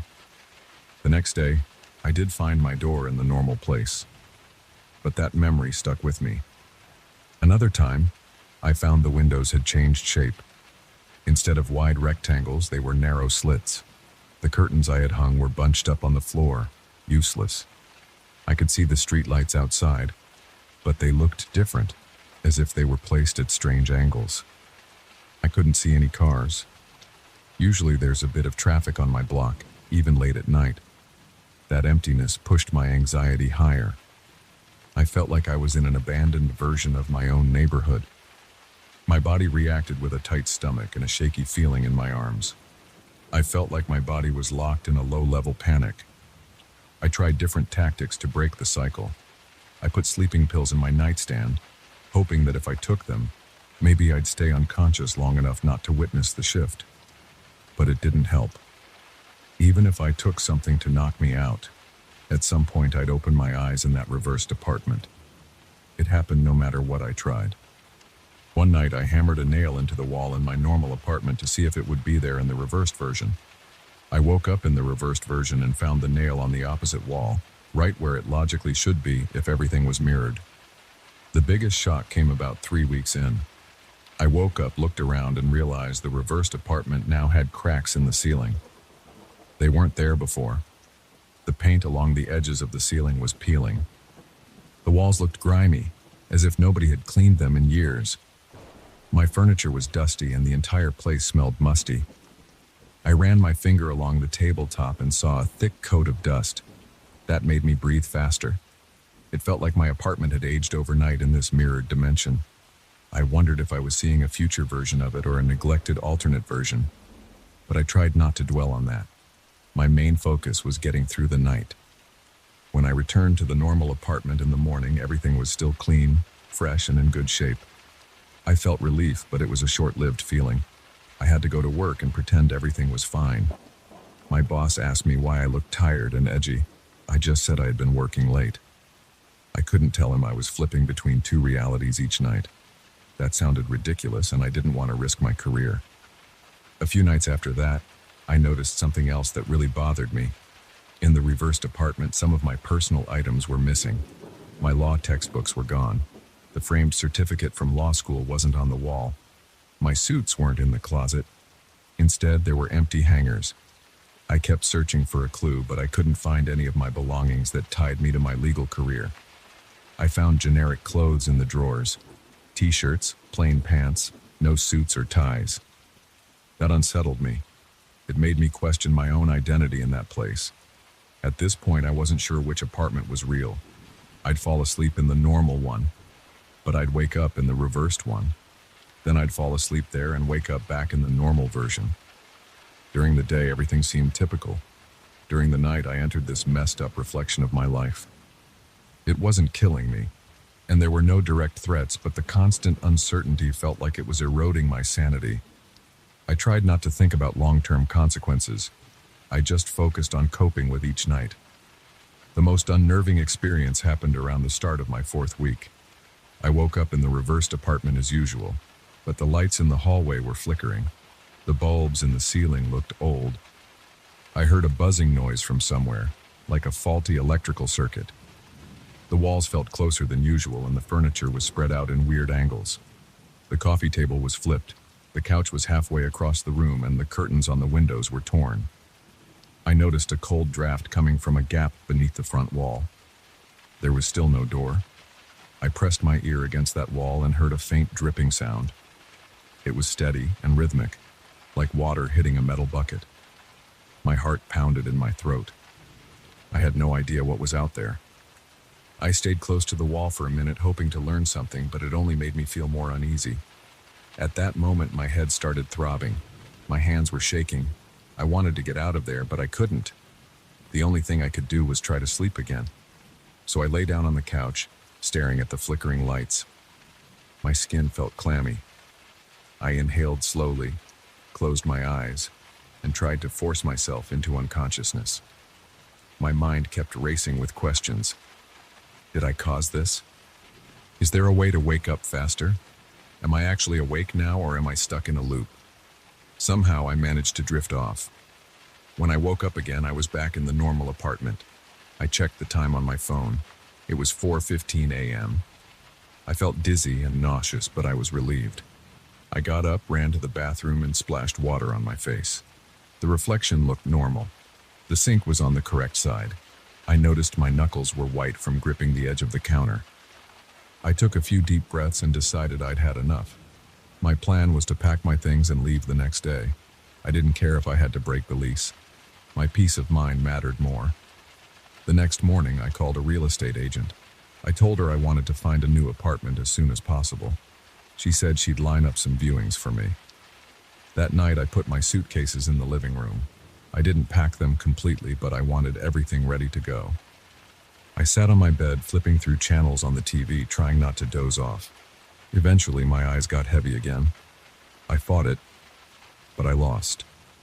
The second I blinked for too long, I felt that heavy slide into darkness. When I opened my eyes, I was back in the reversed place. This time, there was a single suitcase near the door. It looked like my suitcase, but older. The zipper was broken, and the fabric was torn. I walked over to it. It was empty. The rest of the room looked battered. The paint was peeling in big patches. The overhead light was flickering nonstop. The couch cushions were ripped. I saw stuffing poking out. I couldn't imagine living in a place like this. It felt more like a condemned building than a home. I felt a jolt of adrenaline. My breath came in quick bursts. I picked up the suitcase and slammed it against the wall where the front door should be. I heard a dull thud. The wall didn't budge. I kept pounding until I felt pain in my shoulder. It was useless. I decided to move to the bedroom. Maybe I could sleep there and return to the normal apartment. But when I walked in, the bed was gone. The entire room was empty except for a single chair in the corner. The window was bricked up. I felt trapped, like the apartment itself was swallowing my options. My heart was pounding so hard that my vision blurred at the edges. I forced myself to sit in that chair. My lungs felt tight. The only solution I knew was to try sleeping again.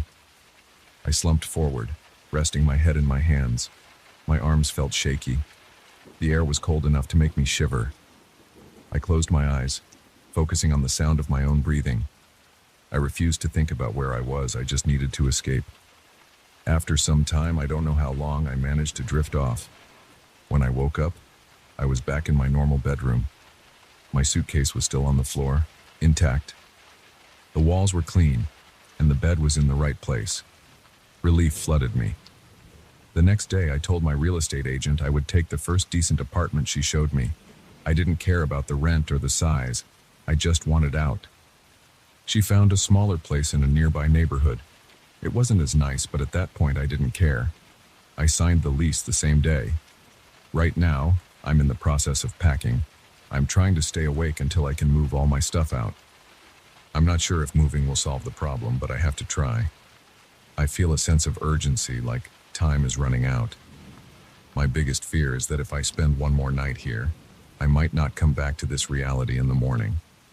That's my story. It's direct and unsettling, and I don't have a neat ending. I wish I could say I figured out the cause and fixed it. I haven't. All I can do is leave this place behind and hope it doesn't follow me.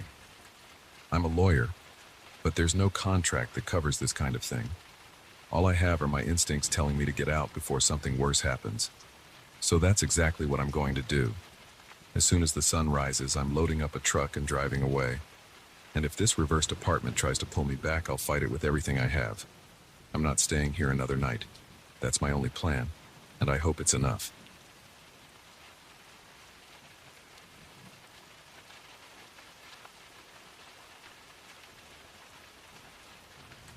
I could hear them again last night, right through the wall. At first I thought someone had broken in, so I rushed into my living room in my boxers, heart pounding. Nobody was there. The place was silent, except for the hum of my refrigerator and the faint buzzing of a neighbor's TV. But I stood still, catching my breath, and heard those voices speaking in Latin. Clear syllables traveled through the drywall, and it felt like they aimed at me. I'm a professor of ancient history, so the language wasn't strange to me. but I couldn't make sense of how the voices got there. I had no idea if I was dreaming, overworked, or just hallucinating, but the words were real enough to make the hair on my arms stand on end. I'll explain how it started. 3 weeks ago, right after dinner, I was washing dishes in the kitchen. I'd had a quiet day at the university. My classes ended early, and I got home at around 4 in the afternoon. I felt pretty relaxed, so I turned on some jazz music while I scrubbed a pot. Then the music cut out.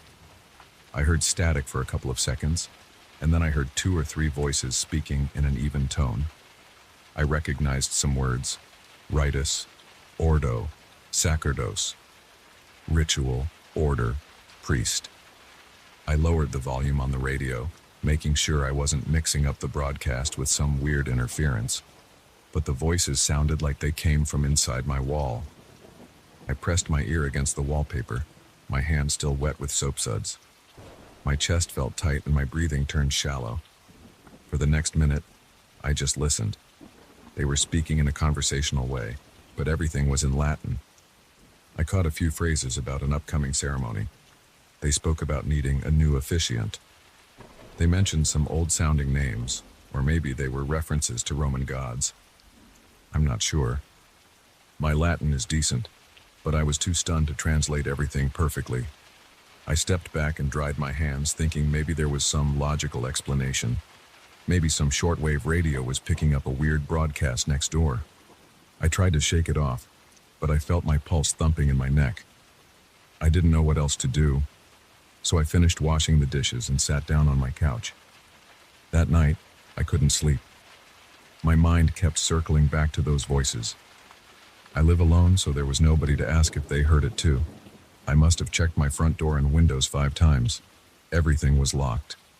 At around 3 a.m., I drifted off for about 2 hours and woke up still tired, but I had to go teach a class on Roman religious rites. The irony didn't escape me. I arrived at campus early, downed a strong coffee, and tried to focus on my lecture notes. But the entire class, I kept remembering the words ordo and sacerdos. I was sure I'd heard them through my wall. Over the next few days, I forced myself to keep a routine. I got up, ate breakfast, went to campus, lectured, graded papers, and came home. Each evening, I'd try to distract myself with TV or reading, but the voices would pop up around midnight. They usually spoke for about 10 minutes, always in that calm, steady Latin. Sometimes I recognized words referencing sacrifices, but nobody talked about actual killing or anything like that. Still, it felt ominous. They talked about incense, altars, and something about a hidden location. My gut churned each time I heard the voices. I kept pacing around the house, pressing my ear against different walls. I'd check the basement, flip on the lights, and find nothing but dusty old boxes. After a week, I felt like I was losing my grip. My body got jumpy, and my appetite dropped. I started triple-checking every corner of the house. My eyes would dart around at the slightest creak or rustle. One night, the voices seemed louder. I was lying in bed, half awake, and I could hear them through the headboard. I sat up, staring into the darkness. My heart pounded so hard I could feel it in my ears. The voice closest to me said something about Novus Dux, which means new leader or new guide. That made me sit there, stiff as a board, sweat forming on my forehead. I tried to respond in Latin, asking who they were, but there was no answer. They just kept talking among themselves. My breath got shallow and my mouth felt dry. I turned on the bedside lamp and stood up, my knees feeling shaky. As I pressed my ear to the wall, the voices faded out. Silence. The only thing I heard was my own breathing, ragged and uneven. I tested the wall with my knuckle, giving it a light knock. It sounded hollow.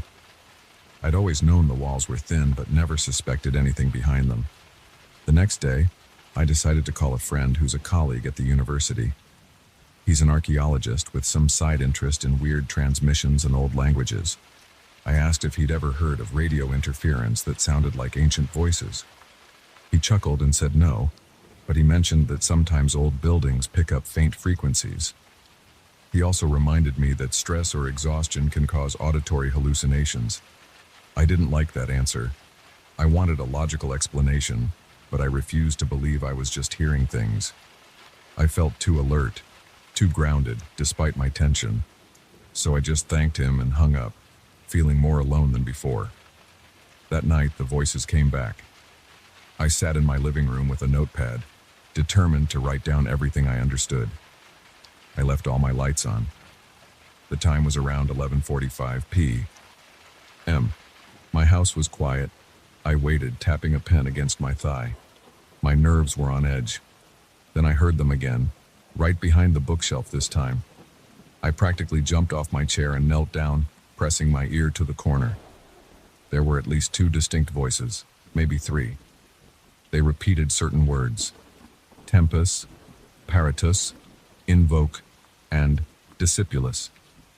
I wrote them down, not entirely sure of the exact context. But I knew they were talking about preparing someone, preparing me for something. My stomach tightened and I felt a wave of cold sweat on my back. The next morning, I couldn't face going to the university.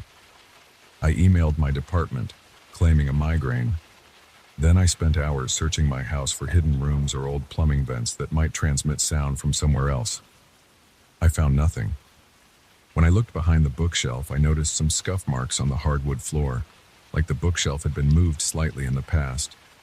I tried moving it aside, but it was heavy, and I had to push with my shoulder. The shelf slid a few inches, revealing a small door in the wall. It was maybe 2 feet wide and 3 feet high. The paint around it looked chipped, as if someone had opened it multiple times before. My mouth felt dry again, and my hands trembled a little as I reached for the latch. I yanked the door open. Inside, there was a narrow crawl space that smelled like old plaster and dust. I shined my phone's flashlight in there. I could see a rough wooden floor and some strange symbols carved into one of the beams. The symbols looked half Roman, half something else. My heart hammered in my chest as I crawled inside, trying to keep my breathing steady. I felt each board creak under my knees. The space was cramped and I had to duck my head. After a few feet, I saw a small, low table with a layer of dust. On top of it lay an old piece of parchment. I leaned in, shining my light on it. The parchment had Latin writing discussing some kind of ceremony that involved chanting and anointing. It mentioned a priest who must be pure of heart, but it didn't say anything about blood or violence. I backed out of there, dust caking my hands, and closed the little door. My head buzzed. I couldn't believe what I'd found. Someone at some point had used this crawl space as a private area to study or carry out rituals. Maybe it was the previous owner. Maybe it was older than that. I felt jittery but also weirdly intrigued. I spent the rest of the day locked in my office, analyzing the text. It was definitely centuries old, referencing an ancient Roman rite that survived in secret. The word specifically mentioned a cycle, repeating every certain number of years in which a new officiant would be chosen. I recognized references to an ancient group that I'd read about in dusty archives but never found any real evidence for. Things escalated that night. The voices started around 10 p.m., earlier than usual. I sat in the living room with my notes spread out on the coffee table, trying to organize everything. Suddenly, the house felt cold. I heard footsteps above me even though I knew I was alone. The voices echoed from the ceiling saying things like "iustus," which can mean right or just, and "indicio," which can mean to declare or indicate. They repeated these words several times. My throat felt tight and my skin prickled with goosebumps. I climbed the stairs, one hand on the banister, the other clutching my phone. I heard the voices more clearly at the top of the landing. They seemed to be coming from the spare bedroom I barely use. The door was closed. I stood there, heart pounding, my hand trembling on the doorknob. I pushed it open, flicking on the light. The voices stopped abruptly. The room was empty. Just the old bed frame and a desk with some old papers on it. I let out a long breath, my ears ringing from the adrenaline. I felt like I was being herded, like something wanted me to keep moving through the house. I walked to the desk, rummaging through the drawers. I found a dusty old dictionary of Latin terms and a small black notebook. Inside the notebook were notes in Latin, references to rituals, dates, all sorts of cryptic details about an ancient cult. My brain pulsed with stress and I felt a tingling sensation in my fingers. I scanned the pages quickly. They mentioned the same group from the parchment. They talked about preparing the place for the next officiant, ensuring the house was consecrated. I realized they'd been planning this for a long time. The notes ended with a line about, "He who teaches the past will guide the future." That made my legs weak. I teach ancient history. I started breathing faster. I decided to sleep on the couch that night with all the lights on, but I barely dozed off. Around 3 a.m., I heard whispering from the walls again. This time it was just one voice repeating a short phrase. It sounded like instructions. I recognized a command telling me to go to the crawl space again. My eyes burned from lack of sleep, but I got up, feeling cornered. I pushed the bookshelf aside again, crawled in and found that the small table now had a new parchment on it. Or maybe it was always there, and I just missed it the first time. It was a list of items needed for a ceremony. Candles, a bowl of water, a robe, a small metal emblem shaped like an ancient temple. My hands shook as I held the parchment. My mind raced with questions. Who placed it there? Why? I could feel my heartbeat pounding in my ears again. The adrenaline made my face hot. I pulled myself out and sat on the floor. My limbs felt shaky, and I kept wiping sweat from my forehead. I realized this wasn't just random voices or leftover items from a previous owner. This was intentional. Something was actively guiding me to become the next officiant of this old ritual. I didn't want any part of it, but I felt like the house, the voices, and the hidden texts were pushing me in that direction. For the next few days, I tried to ignore it all. I taught my classes, graded papers, pretended everything was normal. But each night, the voices grew more insistent. They sometimes chanted my name, my actual name in Latin form. They told me to gather the items. They repeated the same instructions. Get the candles, the water, the emblem. My pulse would spike every time I heard them mention the new officiant. One evening, I decided to just do it, to see if it would shut them up or give me a clue. I bought tall white candles from a local store, filled a steel bowl with water from my kitchen tap, and found a robe in my closet that looked plain enough. I had no idea where to get the emblem, but I remembered my office at the university had a small Roman temple replica that someone gave me as a novelty gift. I drove there after hours, quietly let myself in, and grabbed it. My hands shook the entire time, and I felt like someone was watching me. But nobody was in the corridors. The campus was dark and empty. When I got back home, I spread the items on my kitchen table. My stomach churned, and I felt a tension behind my eyes like a headache forming. The voices started again, guiding me to the crawl space. I dragged everything through that little door, practically crawling on my elbows, coughing in the dust. Once inside, I set up the candles around the small table, lit them, and placed the water bowl in the center. The robe felt scratchy against my bare arms. My heart was pounding, and I was sweating. I kept looking over my shoulder, expecting someone or something to appear in the shadows. The voices guided me in short, simple commands. I repeated phrases in Latin that I only half understood. My throat felt tight. I was shaking so much the candle flames flickered. The air smelled like burnt wax and dust. I poured a little water on my hands, as instructed. My arms tingled. My breathing turned ragged. The voices praised me, calling me the new officiant, telling me to keep going. I said something about dedicating myself to the ritual. I just followed the prompts, feeling trapped and compelled at the same time. After I finished, the voices stopped. The silence felt heavy, like a thick blanket over my ears. My head throbbed and I could feel my heart pounding in my chest. I blew out the candles, crawled back and shut the little door. I leaned against the wall, my shirt sticking to my skin. I felt a wave of relief, but also a jolt of fear. I knew this wasn't over. It felt like an initiation. In the following days, the walls stayed quiet. I would sometimes catch a faint whisper, but nothing like before. I kept the items hidden in the crawl space, not sure what to do with them. I tried to focus on work, forging through my lectures about the Roman Empire with forced enthusiasm. But I couldn't shake the feeling that I was being monitored. At home, I'd sometimes sense a presence behind me, or catch a sound like soft chanting. But nothing as intense as the full-blown conversations. Now, 3 weeks later, I'm living in a constant state of guarded tension.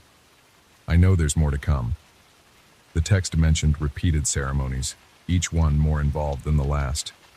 The group behind this must exist somewhere, orchestrating these whispers to prepare me. I hate the feeling, but part of me is curious. This house has secrets, and somehow, I've stepped into a role that was left here for me. I'm a professor of ancient history, and now I'm part of an ancient practice. I don't know what's next, but each time I lie down to sleep, I half expect to hear a voice in Latin telling me to get ready again. And I know I won't be able to resist. I'm ready, or maybe just too far gone to fight it. The ritual has started, and I'm in it now.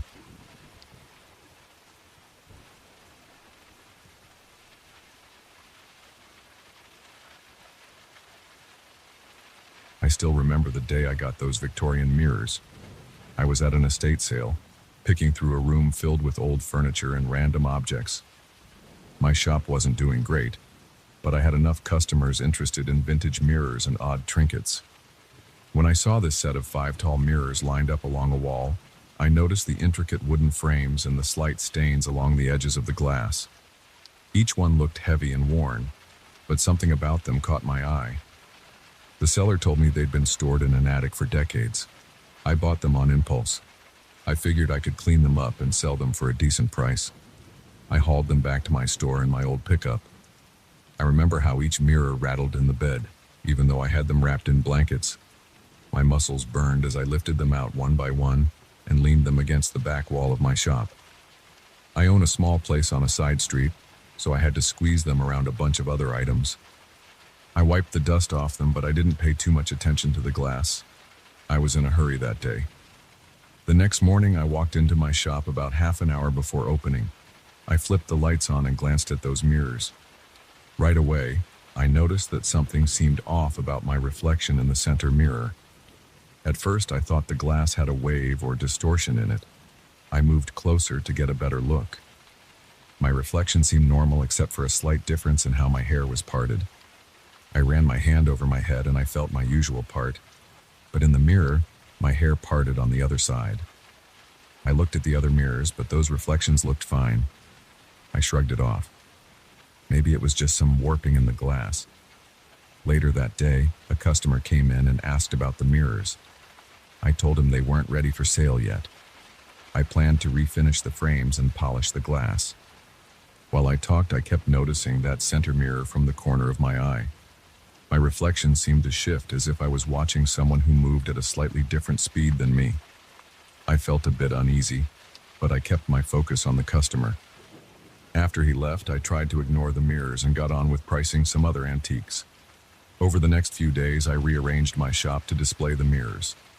I put them in a row along the left wall and tried to set them at matching angles. People would come in and admire the craftsmanship of the frames, but they didn't buy them. When I had downtime, I'd find myself standing in front of them, looking for any irregularities. Sometimes the second mirror on the left showed me a few inches taller than I really am. Sometimes the first mirror made me look thinner. At other moments, I couldn't see a difference at all.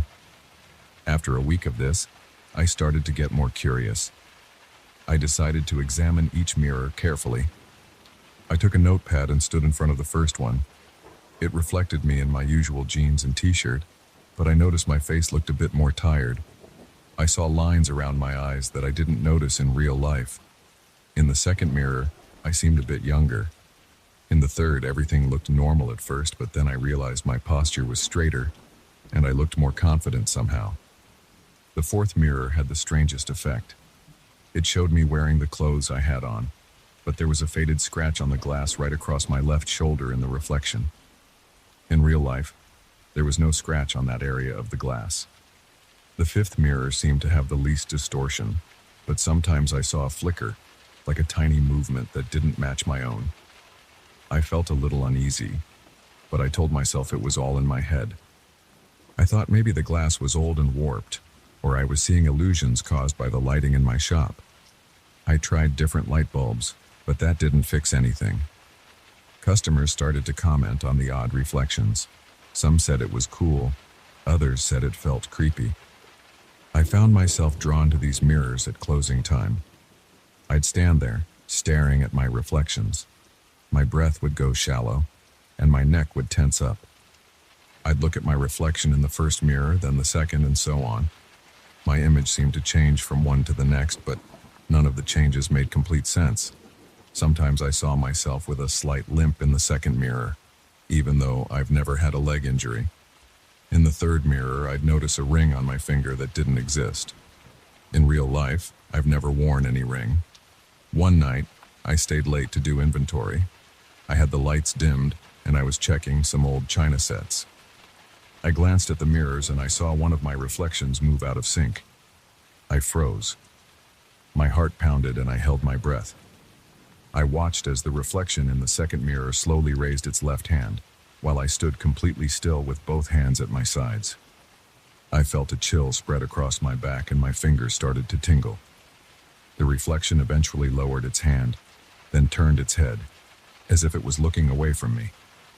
I looked around the shop. Nothing else moved. I tried to calm myself by taking slow, deep breaths, but my chest felt tight. I walked up to the mirror, inches from the glass, and stared. My reflection stared back, perfectly mirroring me. I lifted my arm, and it lifted its arm. I turned my head, and it did the same. I felt a slight trembling in my legs, but I forced myself to stand there. After a minute or two, I backed away. I checked the other mirrors. Everything looked normal again. I closed the shop immediately and went home. I spent that night tossing and turning in bed, remembering that moment. I couldn't come up with a logical explanation. The next day, I told myself it must have been my imagination. I opened the shop as usual. Customers came and went, and I stayed busy with other tasks. Around lunch, I took a quick break and stood in front of the fourth mirror, the one with that odd scratch that appeared over my shoulder in the reflection. I watched closely. The reflection looked just like me, but then I noticed that the scratch in the mirror lined up with a scar on my shoulder that I got years ago from an accident involving a nail. In my normal reflection from a regular mirror, that scar is barely noticeable.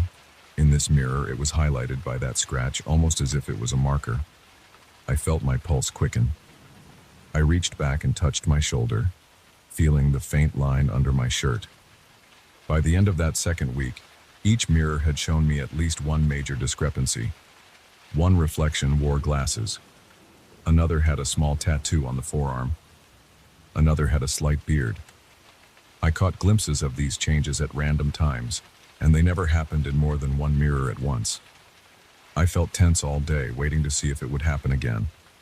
When the shop was empty, I'd pace around, rubbing my hands together or flexing my shoulders to release some of the stress.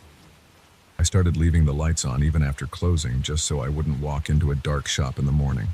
One evening, I locked the door and covered all the mirrors with old sheets. I wanted to see if that would stop my mind from playing tricks on me. I felt a wave of relief when they were hidden. I left the shop, grabbed some takeout, and went back to my apartment to unwind. That night I slept better than I had in days. The next morning I pulled the sheets off to check if everything was still in place. The mirrors looked normal under the fluorescent lights, but after a moment, I noticed faint smears on the glass, like handprints from the inside.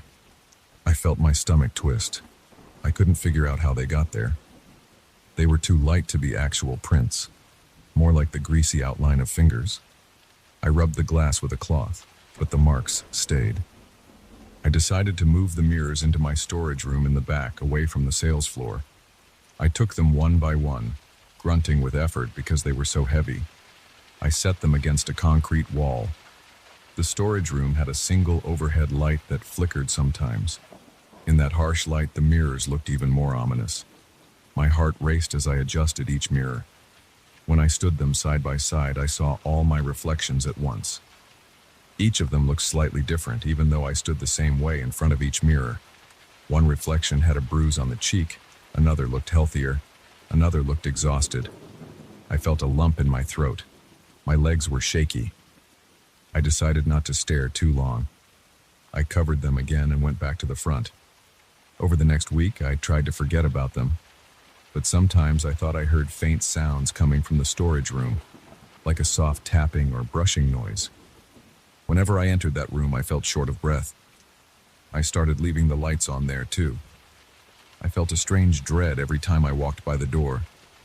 My appetite dropped. I spent my days feeling on edge, jumping at small noises. At night, I'd lie awake, my mind racing with images of those reflections moving on their own. One afternoon, I was alone in the store. It was quiet, so I went to the storage room to check the inventory on some furniture. As I stepped inside, I saw that all the sheets were off the mirrors. My chest tightened and my mouth went dry. I was sure I'd covered them before. I walked closer, and I saw my reflection standing there, each one slightly out of sync. The first one moved its head to the side like it was studying me. The second seemed to hunch over. The third had a more direct stare. The fourth and fifth barely moved, but I could sense their eyes following me. I felt sweat forming on my forehead. My throat felt tight. I wanted to grab something and break the mirrors, but I hesitated because they were valuable antiques. I also felt a strange fear of what might happen if I actually shattered them. So I tried to speak. My voice came out shaky. I asked, "Why are you doing this?" I felt stupid talking to my own reflection, but the words just came out. My reflections didn't speak. The one on the far left tilted its head again. The middle one lifted its arm slightly, then let it drop. My heart pounded so hard that I felt it in my ears. I stood there for a minute, breathing quickly. Then I realized I needed to do something. I went to the far side of the room and grabbed an old tarp. I swung it over the first mirror, trying not to look at the glass. Then I did the same for the next two. My fingers were trembling so much that I could hardly grip the tarp. My foot bumped against the corner of the third mirror and I nearly knocked it over. I caught it just in time, my arm straining. When I finally covered them all, I stood back, panting. I wiped the sweat from my forehead and left the room. That night, I locked the shop and double-checked everything. I felt a weird sense of violation, like the mirrors were intruding on my mind. My dreams were filled with disjointed images of me looking into mirrors that didn't match my movements. I saw myself older, younger, with different scars or tattoos. Each version had a different expression. I jerked awake several times, my pulse racing, my skin clammy. The next morning, I walked straight to the storage room. The tarps were still in place. I felt a slight relief. I thought maybe I could sell these mirrors as is to someone who wouldn't question their quirks. I stood there, thinking about the best way to list them. My chest felt heavy, and my shoulders were still tense from lack of sleep. Then I heard a soft scraping sound from behind the tarps. It was like nails brushing against glass. My eyes darted to the corner of the room. There was nothing else in there that could make that noise. My stomach felt tight, and I noticed I was holding my breath. I took a few steps closer, and the scraping sound stopped. I don't know how long I stood there listening. It felt like forever. Eventually, I left the room and locked it behind me, even though the door didn't have a real deadbolt. I put a sign on the front door of my shop that said I was closed for the day. Then I sat behind my counter, trying to calm myself. I could hear my own heartbeat in my ears. My phone buzzed with messages, but I ignored it. My main concern was those mirrors in the back. I spent the rest of the day pacing around my shop, glancing at the storage room door, fighting the urge to check if the tarps were still there. Every time I heard a random creak or pop from the building, I jumped. My entire body felt tense. I felt a dull ache in my lower back from standing too long, and my knees got stiff from the anxiety. I thought about calling someone to take the mirrors away, but I was afraid nobody would believe me if I told them what was happening. As evening approached, I knew I couldn't keep living like this. I decided to haul the mirrors to my truck and bring them to a locked storage unit I rent across town. Maybe if I got them away from my shop, I could regain my peace of mind. I grabbed a dolly and headed to the storage room. The door creaked as I opened it. The tarps were still in place, but as soon as I took a step inside, I felt like the air got heavier.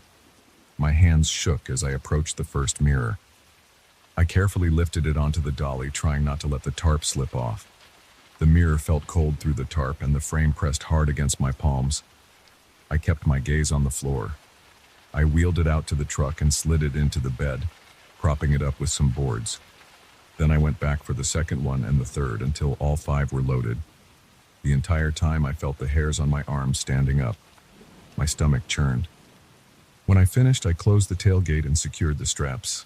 I locked up my shop, started the truck, and headed toward the storage unit. I tried not to look in the rearview mirror because I was afraid I'd catch a glimpse of something moving under those tarps. That's where I am now. I'm parked outside my storage unit, trying to work up the courage to unload them. I can hear the wind rustling the tarp in the bed of my truck. My heart is thumping, and my mouth is dry. I just need to get them inside, lock the door, and walk away. Then maybe I can forget about them, at least for a while. I'm hoping this will give me some peace. I'm hoping those reflections stay quiet once they're locked up. I just want my life back. I just want to stop thinking about how my own reflection shouldn't be able to move on its own. And I want to stop feeling like there are different versions of me, waiting behind that glass, watching my every move.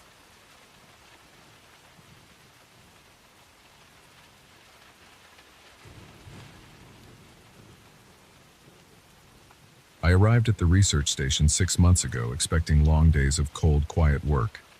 I had requested this assignment because I enjoy solitude, and I assumed this place would offer me a peaceful break from crowded office spaces.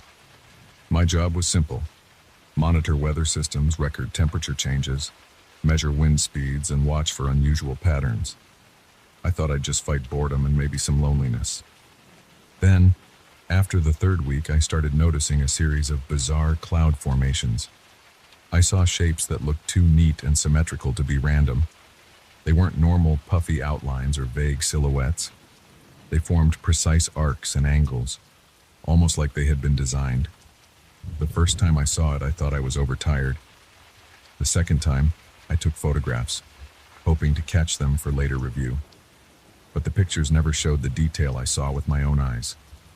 It drove me crazy. I was the only meteorologist on site. The station was a modest building with 3 rooms, a main lab, a small living space, and a storage area for supplies. Outside was a small yard for equipment, fenced off to protect it from wandering animals. There was no one around to confirm if I was imagining things. There was only a weekly radio check-in with headquarters. They usually asked for data, temperatures, wind patterns, barometric readings. It was always routine.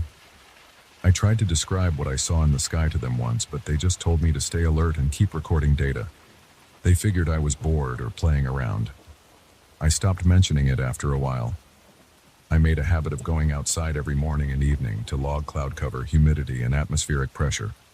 One morning I saw 6 distinct cloud shapes in a row, each one shaped like a half circle, spaced evenly across the sky. They looked like arcs on a perfect blueprint. They stayed in place for 20 minutes, then vanished. I stood there in the cold air, feeling sweat run down my back. The breeze felt too still for such an odd configuration. My heart pounded. I wanted to call out for someone, but I knew there wasn't anybody around. After that, I tried to confirm whether I was going crazy. I started checking satellite images, but the satellite feed didn't pick up the patterns the same way. It just showed normal cloud clusters, shifting around like standard weather formations. That gap between what I saw and what the data reported made me uneasy. I'd stare at the computer, rubbing my eyes, wondering if I'd lost my grip on reality. I felt my throat tighten every time I thought about it. Days turned into weeks, and each day the shapes got more complex. Sometimes they'd look like triangles arranged in precise rows. Other times, I'd see circles within circles. One time I thought I saw letters, but they didn't match anything I recognized. The angles and lines looked unnatural. I tried to document everything in my logbook. I used my best drawings to replicate what I saw. Whenever I opened the book later, the sketches made me shudder. The proportions felt too exact, too deliberate. It didn't feel like random moisture drifting in the air. At some point, I noticed changes in myself. I'd stand outside, looking up, and my arms would tingle. My mouth would dry up and I'd have to force myself to swallow. My stomach would clench like I was anticipating something bad. I'd look over my shoulder, convinced that something was lurking behind me. But there was never anyone there. The wind sometimes felt like it was whispering. I'd hear faint sounds like a low hum, although I couldn't trace it to any piece of equipment. It seemed like it came from the sky itself. My sleep started to suffer. I tossed and turned at night, my mind replaying the shapes I'd seen. Sometimes I'd jolt awake, covered in sweat, convinced I'd heard a voice outside my window. When I got up to check, I'd see a clear night sky. No shapes, no arcs. Just darkness and a few faint stars. Then I'd stand there frozen, feeling my heart pound, unsure if I should go back to bed or stay up for the rest of the night. I tried to keep a schedule. I'd brew coffee in the morning, check instruments, log the data, and do a short walk around the station's perimeter to see if everything was in order. I forced myself to do push-ups and sit-ups to keep my body active. I also made sure to eat at regular times, but those cloud formations kept appearing and my mind couldn't rest. I felt shaky, like I'd had too much caffeine. I had trouble focusing on simple tasks. Every time a cloud drifted overhead, I'd panic that it might take a new shape. One afternoon, the shapes formed a spiral pattern, spinning slowly across the sky. I watched it for what felt like an hour, my feet glued to the ground. My chest felt tight, like I was holding my breath. When the spiral finally broke apart, I realized my hands had gone numb from the cold, and my lips were chapped from standing in the wind too long. I stumbled back inside, feeling unsteady on my feet. I splashed water on my face, but my reflection in the bathroom mirror looked strange. My eyes seemed red and tired, and I noticed that the muscles in my neck were tense and twitchy. That night, I had trouble sleeping again. I got up around 2 a.m. to check the window, and I swore I saw faint lights moving behind the cloud layers. They flickered in a straight line, like a silent row of bulbs. I opened the door to get a better look, but the moment I stepped outside, the lights vanished. The sky looked normal again, but I felt a strange energy in the air like static. The hairs on my arms stood up. My throat felt scratchy, and I thought I heard a quiet hum again, but I couldn't tell if it came from the wind or my own ears. The next morning, I tried to shake off the insomnia. I made strong coffee and went to gather temperature readings. As I stood near the instrumentation mast, I felt a slight tremor under my feet. It was so subtle I thought maybe my legs were just weak. But then it happened again, a faint vibration like something moving underground. I tried to ignore it.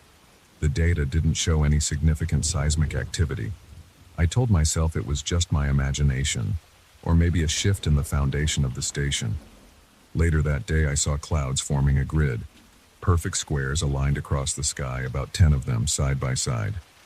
I dropped my notepad on the ground. My heart pounded, and my breathing got shallow. I couldn't believe my eyes. I stared, trying to see if they'd dissolve or stretch into normal cloud shapes, but they held their structure for a solid 5 minutes. I crouched down, rubbed my eyes, and kept looking. They wouldn't change. Then, as quickly as they had appeared, they separated into thin streaks. I felt a wave of nausea. I had to sit on the steps outside the station, my pulse racing. My hands shook so badly I almost couldn't hold my pen. I started to suspect these patterns were some kind of signal. I didn't know who or what was behind them.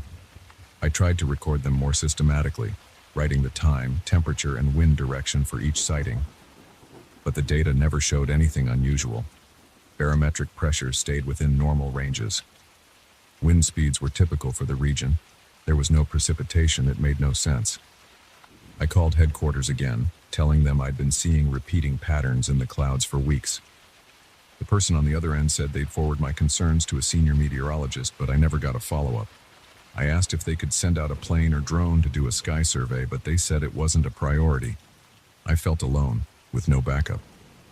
One evening, I decided to stay outside and watch the entire sunset. The sky went from blue to orange, then to deep purple. Just as twilight set in, I noticed a ring of clouds forming overhead, rotating slowly like a wheel. It looked thick, but there was no actual storm forming. The rotation was smooth, silent and steady. I tilted my head, feeling the strain in my neck, and stared, waiting for lightning or thunder. Nothing happened. The ring kept rotating for at least 15 minutes. My chest got tight and my knees felt weak. I heard my own breathing, loud in my ears, and my mouth tasted bitter. Then the ring faded, melting into a normal cloud shape, and the sky went dark. That night, the humming in my ears seemed louder. I paced back and forth in the station's main lab. I kept glancing at the window, expecting something to peek in. My heart raced, and I noticed sweat forming on my forehead, even though the temperature was low. Every time the wind whistled, I'd flinch. I typed up a report on my computer, detailing every sighting for the past week. My hands shook. My throat felt dry. I kept trying to swallow, but it felt like a lump was stuck there. Around midnight, I decided to step outside again. I felt an urge to check the clouds, as if something was calling me.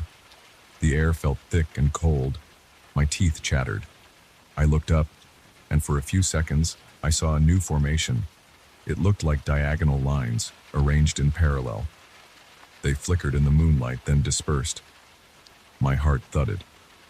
I felt my chest tighten, and I had to breathe through my mouth. I backed up against the station wall, afraid I might fall. My head felt light, and a cold sweat dripped down my face. After that, I started having strange feelings inside the station. I'd be sitting at the computer, and I'd hear a soft static noise, as though a radio was on low volume. I'd turn around and see nothing. Sometimes I'd feel pressure around my ears like I was ascending a mountain, but the altitude was the same as always. The station was at moderate elevation, so there was no reason for that feeling. My eyes felt strained, and I'd get headaches that pulsed in my temples. I'd rub my forehead, trying to make it stop. One afternoon, I walked into the storage area, looking for an extra blanket. The lights flickered. My eyes struggled to adjust, and I swore I saw a strange shape in the corner. It was just a shadow, probably, but my heart thumped, and I dashed out of there, feeling like I couldn't breathe. My hands shook for a solid minute afterward. Eventually, I reached a point where I couldn't deny that something was trying to communicate. Each cloud pattern looked intentional. Each time I saw one, I'd feel an odd electrical buzz in the air, and I'd hear that faint hum. I couldn't decode any actual message, but the repetition and precision seemed like a signal aimed at me. I wondered if it was natural, or if it was something outside our typical understanding of weather. I decided I needed to capture more concrete evidence. I set up extra cameras, including a high-resolution lens on the roof. I stayed up all night one weekend recording time-lapse footage, but when I reviewed it, I found nothing out of the ordinary. My frustration grew. My stomach churned. I felt heat rising to my face. Every time I saw something in real time, it never showed up clearly on film. I'd see faint outlines, but nothing as vivid as what I witnessed with my own eyes. My routine calls to headquarters turned into desperate requests. I pleaded for someone to take me seriously, but they just said they'd look into it. I stopped sleeping well, and I ate less. My shoulders felt tight, and I developed a constant tension in my neck. Sometimes I'd stand by the window for hours waiting for the next formation, certain I'd see it if I stayed alert. One night, the wind picked up, rattling the fence outside. The station creaked, and my door shuddered. I struggled to keep calm. I walked around the station, double-checking that everything was secured. I peered out the front door and saw clouds swirling in a pattern I hadn't witnessed before. They formed a grid, but then a circle appeared at the center, spinning slowly. My skin tingled and my legs felt stiff. I heard that humming again, louder than before. It sounded like an electrical current coursing through the air. I gripped the doorframe, breathing rapidly, my heart hammering in my chest. My mouth felt like cotton. I couldn't look away. The formation lasted longer than usual. 5, maybe 10 minutes.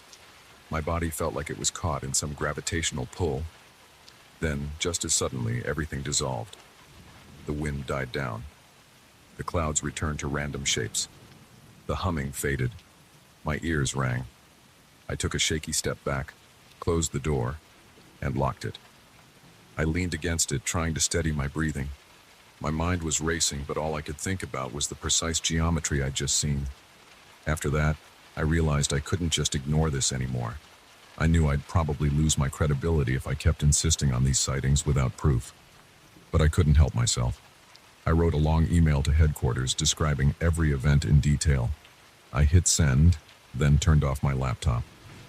My chest felt tight and I had to step outside for fresh air. It was around 2 a.m., and everything was quiet. The sky was empty except for a few normal clouds drifting lazily. The silence felt heavier than usual.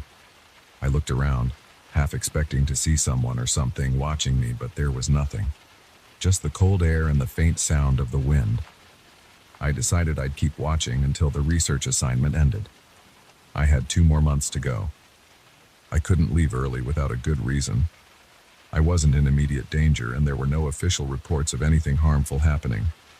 So I stuck to my routine, logging each cloud pattern I witnessed, checking my instruments, and trying to maintain some level of calm. But every time I looked at those clouds, I felt my skin crawl. My whole body tensed up, and I had to remind myself to breathe. It was like I was seeing another layer of reality, one that didn't want to be captured on film or explained with normal science. And yet it was there, repeating patterns and shapes with a deliberate precision. Now, I wait here every day, uncertain about what I'll see next. I live with a constant unease. My chest feels heavy and my shoulders ache from the stress. I wonder if anyone out there believes me. I check the sky every morning, never knowing if I'll witness another impossible pattern. Each night I hear that hum, softly reminding me that something is trying to reach me. I'm not sure what it wants. I'm not sure I'll ever figure it out. But I'm here, alone, watching those clouds, feeling every hair on my neck stand up when they start to form those precise shapes again. And each time I feel like I'm getting pulled deeper into a place I can't describe, a place that goes beyond normal weather observations, and maybe beyond my own understanding of what's real.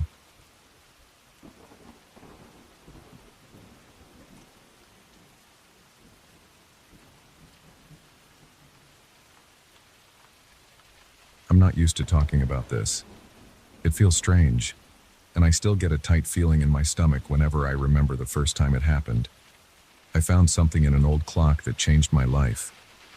I'm a watchmaker, and I've spent most of my life surrounded by gears, springs, and tiny screws. I've always enjoyed the hum of a well-tuned mechanism, but then I uncovered a hidden device inside a large antique clock, and now I can't look at time the same way. Let me tell you how it started. I was in my workshop, a cramped space in the back of a small store. The walls are covered with shelves of parts and half-finished clocks. There's a wooden workbench in the center of the room, bright lamps over it, and a swivel chair that squeaks every time I lean back. On that particular day, I was working on an old grandfather clock with a tall case. It had come to me in rough shape. The wood was cracked, the metal was tarnished, and nothing was ticking the way it should. I had just removed the main gear assembly to clean it when I noticed a small metal plate at the back of the clock case. It looked like a panel I hadn't seen before. My heart started beating a bit faster because I wasn't expecting any secret compartments. I reached in with a thin screwdriver and pried the plate loose. Behind it, there was a tiny mechanism wrapped in a piece of cloth. I lifted it carefully and held it under the lamp. It was about the size of my palm. I saw gears, but they were arranged in a pattern that didn't make sense. There were a few switches that I didn't recognize. I felt a sharp jolt of excitement. I'd never seen anything like that in my years of repairing clocks. I set it on my bench and stared at it for a while. I started examining each piece. There was a small winding key on the side. I gave it a turn. It clicked a few times, then made a faint whirring sound. I noticed a tiny lever near the top. I moved it. Nothing happened. I tried a second lever near the bottom. That's when things got weird. The second I moved that bottom lever, everything around me went silent. The hum of my desk lamp stopped. The faint ticking of clocks in the room stopped. The squeak of the swivel chair when I shifted my weight stopped. I looked around and realized that even the dust in the air seemed to be hanging in place. My own breathing sounded too loud in my ears. My throat felt dry. I stood up slowly, and my knees felt shaky. I reached for the lamp cord out of habit, trying to see if the lamp was off, but the light was still on. It wasn't flickering or anything. It just felt like I was stuck in a vacuum of stillness. I walked over to the door of my workshop. My steps sounded normal to me, but I didn't hear anything else. No cars from outside, no footsteps in the store. I touched the doorknob. It was cold. I opened the door. Everything out in the store was still. Nobody was behind the counter. A fly was frozen in midair near a trash can. My stomach tightened. I moved my hand slowly in front of the fly. It didn't react. It didn't move at all. I felt a surge of panic. I returned to my bench, staring at the odd mechanism. That's when I felt a pressure in my chest, like I couldn't fully breathe, and my eyes started watering. I felt like I was going to pass out if I didn't move the lever back. So I did. I pushed it back to its original position. Suddenly, I heard the hum of the lamp again, the distant sounds of traffic, and the fly continued its lazy path through the air. I sagged against the bench, my hands trembling. I didn't tell anyone about it. For the rest of the day, I kept working on the grandfather clock, trying to act normal whenever a customer walked in. But my mind kept drifting to that mechanism. I left it on the bench, hidden under a rag. I couldn't stop thinking about the possibilities. That night, after the store closed, I locked the door and returned to the workshop. I wanted to test it again. I wound it up the same way as before, and I flipped that lower lever. The world froze in place. My light remained on, but the only sound I could hear was my heartbeat. I felt my pulse thumping in my ears. I took one step, then another. I felt like I was moving through some thick, invisible air. I pushed a pen off the edge of my desk, and it hung there, barely moving. I touched it, and it floated an inch or two before I let it go. Then I felt that same pressure in my chest. My vision blurred at the edges, and I fought to stay calm. I reached out and flipped the lever back again. Everything snapped back to normal. The pen clattered on the floor, and I gasped for breath. I realized there was a short limit to how long I could remain in that state. Over the next few days, I experimented a bit more. I found that I could stop time for maybe 30 seconds before I felt too weak to continue. If I extended past that, I got dizzy. I stayed in my workshop after hours and tested small actions. I'd freeze time, walk around the room, move a few objects, then switch it back. I never told my few friends or my regular customers. I couldn't think of a safe way to explain it. I worried they would call me crazy or try to take it from me. One evening, I decided to walk into the street after I flipped the lever. It was late, maybe 8 or 9 at night. The sidewalks were empty, but there were still cars passing on the road. After I activated the mechanism, everything stopped. I walked around a parked car and looked at the driver inside. He was reaching for something in the passenger seat, frozen in place. My heart pounded as I moved closer. I tapped on the window. No response. I backed away. The silence was crushing me. My breathing was shallow. I felt that tightness in my chest again. Then I thought I saw something move in the reflection of the car's side mirror. I jerked around, but I didn't see anything behind me. I felt a chill on my neck, but the air was still. I deactivated the device and stumbled back to the workshop. My lungs hurt, and I had sweat rolling down the sides of my face. After that, I tried to stop time a few more times in the following week. Each time I noticed something strange, a flicker of movement in the corner of my vision.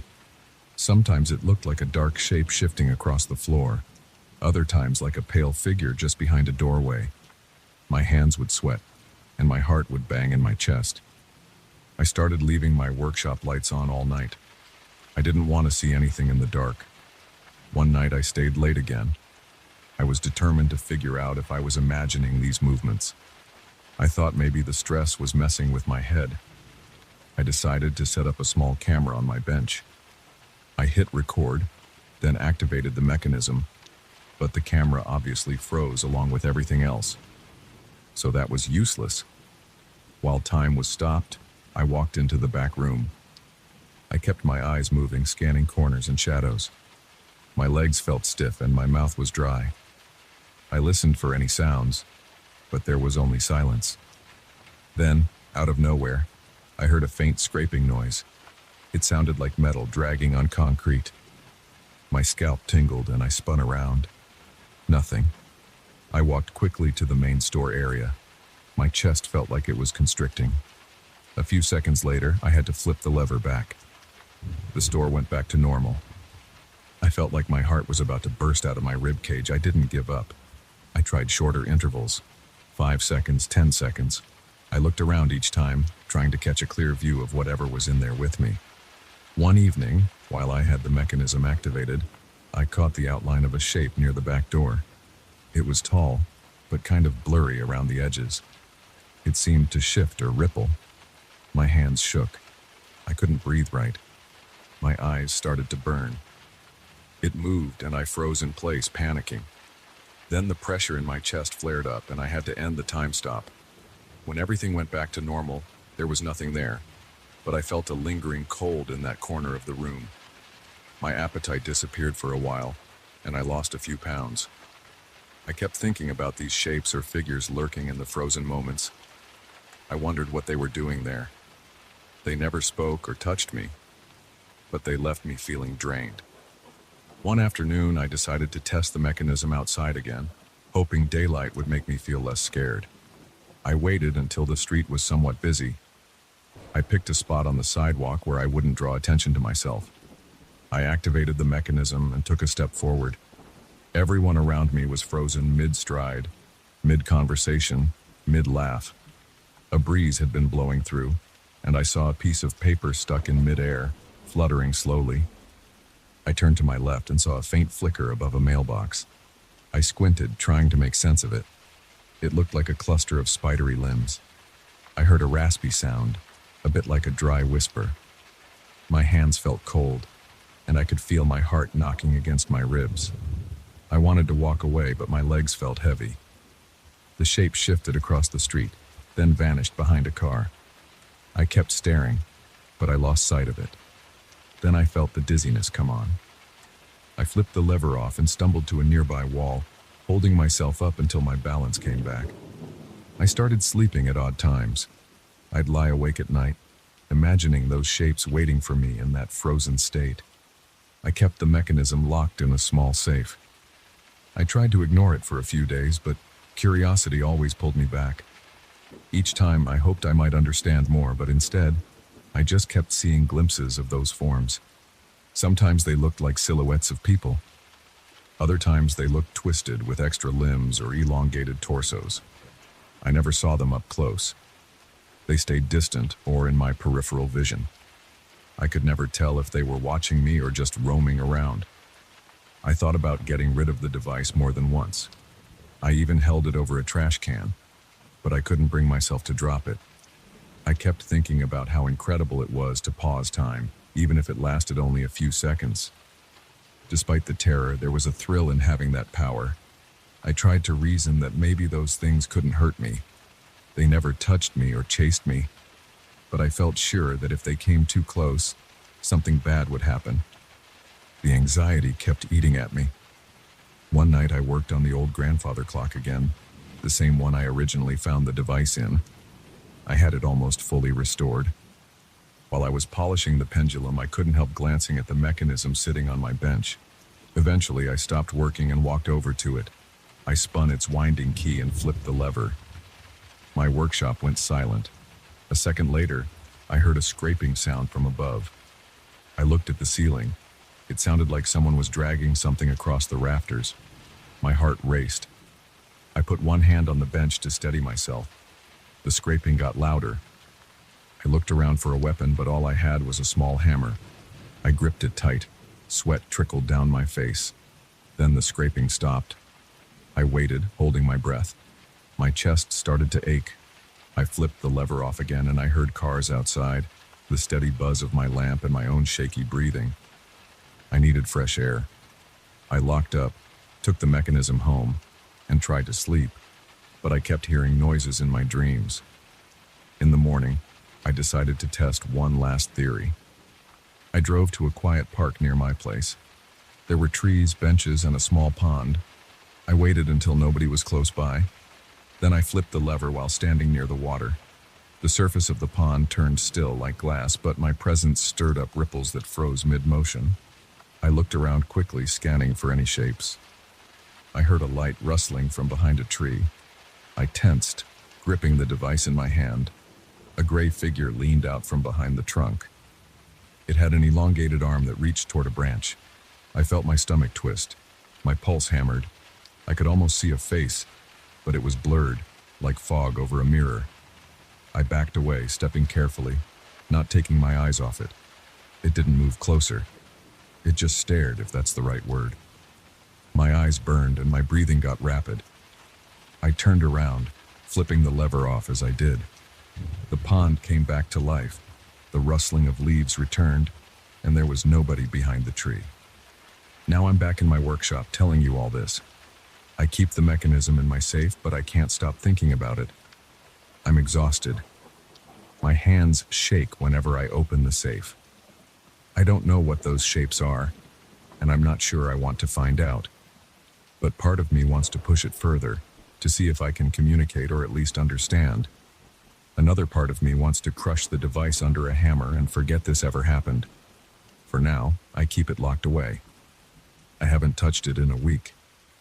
I still catch myself glancing at the shelves and corners of my workshop, half expecting to see something peeking back at me.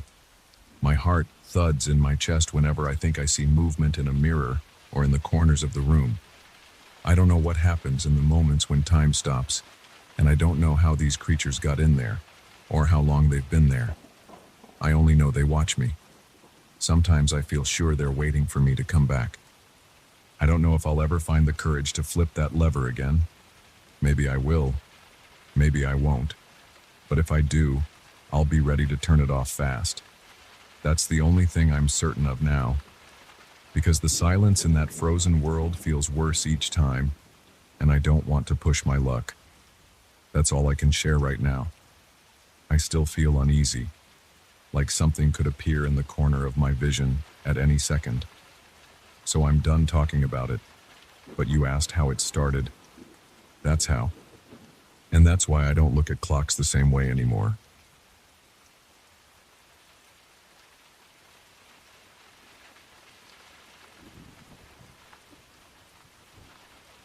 I never thought an ordinary research trip could change the way I see the world.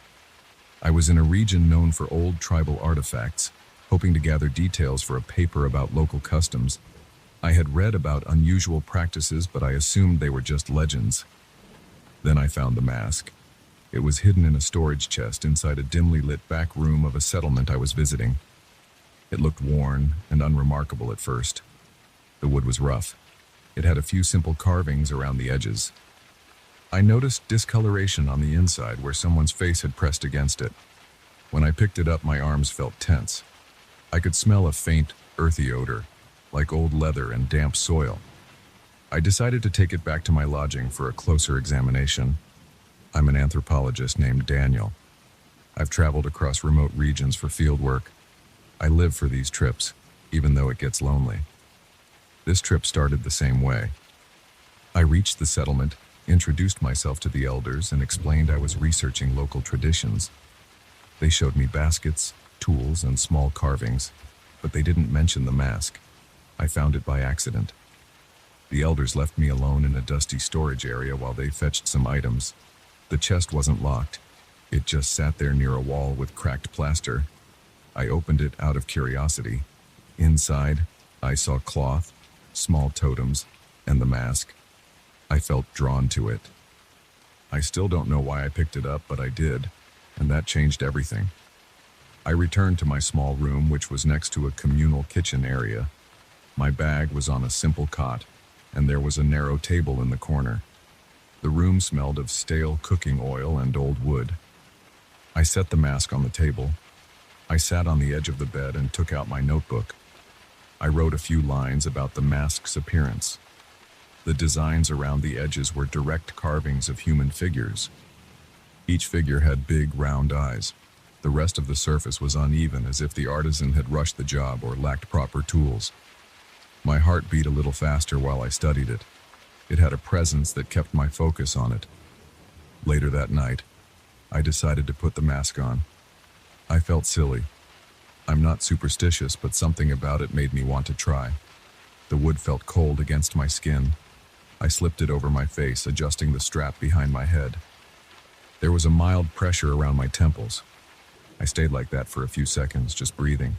At first, everything looked normal. My room was the same. Then I caught a flicker in the corner of my vision. It vanished. I thought I was tired. I took the mask off and rubbed my face. I left it on the table, turned off the light, and lay down. I couldn't sleep well. At around 3 in the morning, I heard something moving outside my window. It was a soft shuffle like dry leaves on concrete. I got up, turned on the overhead bulb, and checked outside. The night was quiet. I shrugged it off, but my chest felt tight. The next morning, I woke up with heavy eyes and a dull headache. After breakfast, I went to my table to take notes on the mask again. I slipped it on for a moment. This time, I tried to look around methodically. As I turned my head to look near the door, I saw a distortion in the air. It was like a ripple, but I'm hesitant to use any figurative language. It just looked like a transparent shape. My breath got stuck in my throat. I kept staring at that spot. The shape moved a little. Then it blinked out. I pulled the mask off. My pulse was racing. I took a minute to calm myself. I wanted to check again, but a wave of apprehension swept over me. I decided to do some controlled tests. I waited until mid-afternoon when the sun was bright. I closed the curtains just enough to dim the room. Then I put on the mask. I looked around slowly. At first I saw nothing unusual. Then I looked to my left. There was a figure. It was partially transparent. It stood at the foot of my bed, facing me. It looked humanoid, but I couldn't see distinct features. I froze. My hands started to tremble. I noticed the hair on my arms rising. I tried to speak, but nothing came out. The figure stayed there, not moving. I felt sweat forming on my forehead. I reached for the mask strap to pull it off. Before I could remove it, the figure shifted its head. I think it was a head. Then it turned to the side and vanished. I put the mask down on the table. I backed away, breathing hard, almost staggering. I sat on the floor with my back against the wall, looking at the mask. My chest felt tight. My mouth was dry. I had never seen anything like that in my life. I was shocked, but I wanted answers. I tried to gather my courage. My mind was racing with questions. What are they? Why can't we see them without the mask? How many of them are around? I stayed like that for a long time, staring at the mask. That evening, I decided to put the mask in my bag and walk around the settlement. I needed fresh air. As I passed through the main dirt road, I saw a few residents going about their day. The sun was setting, the air felt heavy, and my shirt was sticking to my back. I wanted to see if these things appeared outside. I found a discreet spot near some small wooden houses. There was a narrow alleyway and a fence. I slipped the mask on again, taking quick glances. At first, I only saw the old fence. Then I caught sight of two shapes near a cluster of empty crates. They were near each other. I felt my stomach tighten. My breathing got rapid. They were standing, facing each other. Then they turned toward me. They didn't have faces I could recognize, but I sensed that they were looking straight at me. I struggled to keep calm.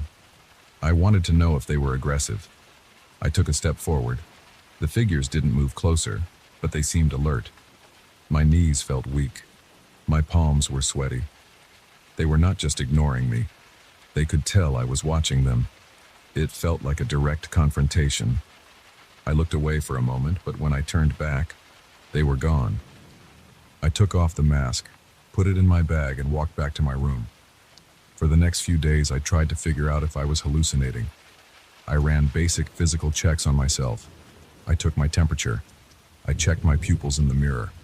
I wrote down every detail in my notebook. I also tried wearing the mask in different spots. I went to the communal kitchen, the storage room, and the porch outside. Each time, I saw at least one of these beings. They were always near something else, like tables or corners, as though they used objects as cover. I noticed they didn't move through walls. They seemed to navigate the environment in a normal way, but they remained invisible to everyone else. Sometimes I saw them in pairs, other times just one or two. Once I spotted four near a banana tree behind the settlement. My chest tightened every time. I never got used to it. I had trouble eating and sleeping. I was always on edge, worrying that if I wore the mask, I'd see them staring back at me. I tried to gather as many concrete facts as I could. They had no color, just a faint outline. Some were about my height, some smaller, some taller. Their limbs were shaped like human arms and legs, but their torsos looked slightly narrow. I heard no sounds from them. My hearing never detected footsteps or breathing. I decided to keep the mask hidden. I was afraid someone would notice my disturbed behavior. I was also worried that these beings might not want to be observed. But curiosity kept driving me. One afternoon, I walked outside the settlement to a clearing near a dense patch of trees. I wanted to see if they would appear away from human presence. I found a rock formation that provided some shade. I put on the mask, scanning the tree line. After a few minutes, I spotted one being gliding between two thick trunks. It paused and turned its head in my direction. My scalp felt cold. I heard my heartbeat in my ears. I forced myself to remain still, even though I felt like running. The figure vanished after a moment. As the days went by, I started to notice changes in my environment. Sometimes I saw subtle hints that these invisible beings were around even without the mask. I'd see ripples in the air, or feel a slight shift in the breeze when I stood in a quiet spot. I'd sense a presence behind me, then turn to see nothing. My skin would break out in goosebumps at odd times. Each time I checked with the mask, I'd find at least one watching me from a distance. They never spoke. They never touched me. But I felt their awareness. One night, I couldn't sleep again. I was lying in bed with the lamp on, staring at the mask on the table. I decided I needed to confront this situation directly. I got up, wore the mask, and turned my light down to a dim glow. I looked around the small room. It felt cramped. The temperature seemed high, and I was sweating. For a moment, I saw nothing. Then, in the corner near the door, a single figure stood. It seemed to be leaning forward. I felt a tingling in my fingers. My mouth went dry. I stayed still for a few seconds, watching it. It took 2 steps toward me. I almost dropped the mask. My legs felt unsteady. I pushed the mask off my face. My breathing was rapid. I looked again without the mask, and nothing was there. I sat on the bed with the mask in my hands. I realized these beings were more than just passive observers. They knew I could see them. They were testing how close they could get.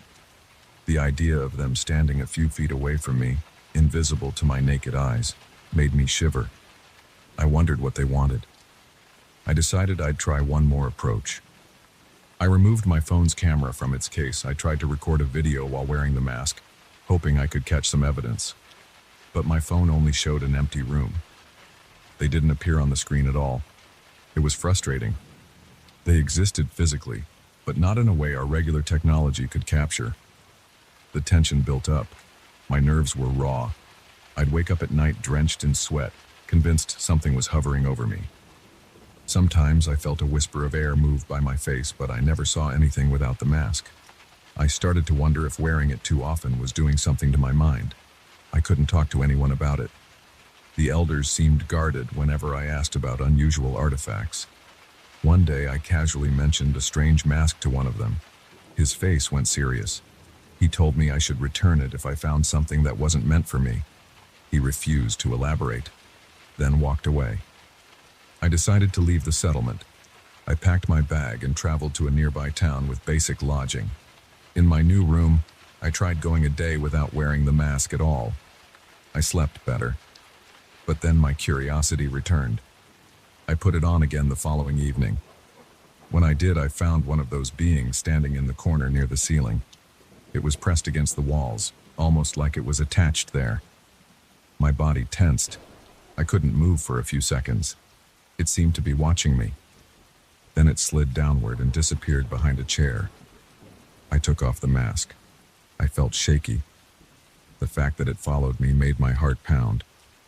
On my final night in that region, I made a choice to store the mask away in a wooden crate with some other items and seal it. I thought it might stop them from appearing, but even after I sealed it, I felt the same sense of being watched.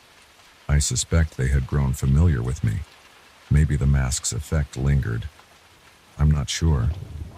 That was enough for me. I decided to go home, back to the city. I carried the sealed crate on the plane. I stayed awake through most of the flight, replaying everything that happened in my head. I kept scanning my seat row, the aisle, and the overhead compartment. I never put the mask on during the flight. Still, my nerves remained on high alert. I reached my apartment in the city. It's a small place with a single bedroom and an open living area. I put the crate in my closet. I tried to get back to a normal routine, cooking, reading, checking emails. But the memory of those beings lingered. Some nights, I swore I saw faint shapes in the corners of my vision. Once or twice, I opened the closet, stared at the crate, and wondered if I should destroy the mask. I didn't do it. I don't know if that would do any good. I haven't worn the mask in a while. I still think about it. I know that if I put it on again, I'll see them, and they'll see me. They might be in my living room right now. They might be behind my couch or in my kitchen. I feel uneasy, but I'm also drawn to the possibility that I've discovered something massive about our world. I've considered contacting a colleague, but I don't want to be ridiculed or labeled as unstable. So I keep this a secret. Sometimes at night I press my ear against the closet door, listening for any sign of movement. I only hear my own breathing and the hum of the refrigerator in the next room. I don't know what these beings are or why this mask reveals them. I only know that they're real and they're aware. For now, I'm trying to live with that knowledge. There are moments when I want to open that crate, take out the mask, and put it on to confront them again. But then I remember the way my chest locked up the last time I saw one up close. I remember the way it stepped toward me. I'm not ready for that. I'm not ready to learn what they might do if I look at them for too long. So I keep the mask hidden, and I try to calm my nerves whenever I walk into a dark room. I try to remind myself that nothing has harmed me yet. But every so often I sense a shift in the air, and I find myself looking at corners for a shape I can't see without that piece of carved wood. My life has changed. I know they're out there, whether I'm looking or not. And that knowledge stays with me every time I close my eyes. I can't unsee what I've seen. I don't know if I'll ever find peace with that.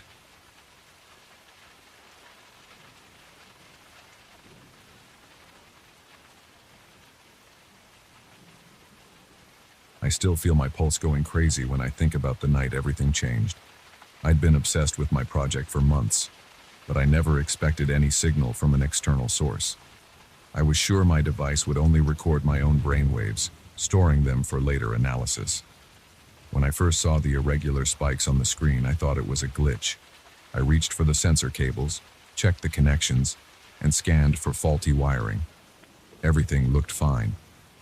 That moment, I felt a twisting in my stomach. My hands clenched around the edge of the table.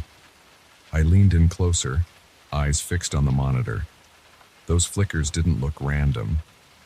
They had a pattern. I should have shut the device off and gone to bed, but something in me needed to know what was happening. I'm a neuroscientist by trade, with a focus on sleep research. My background is mostly in designing tools to map brain activity.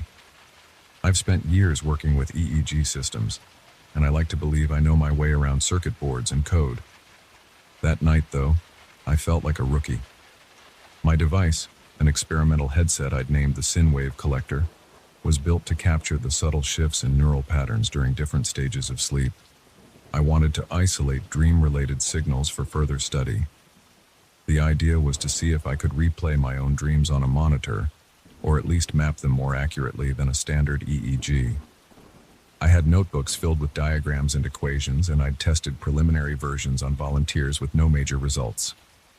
Eventually, I decided to try it on myself at home, late at night. My apartment is cramped and smells like old paper and stale coffee.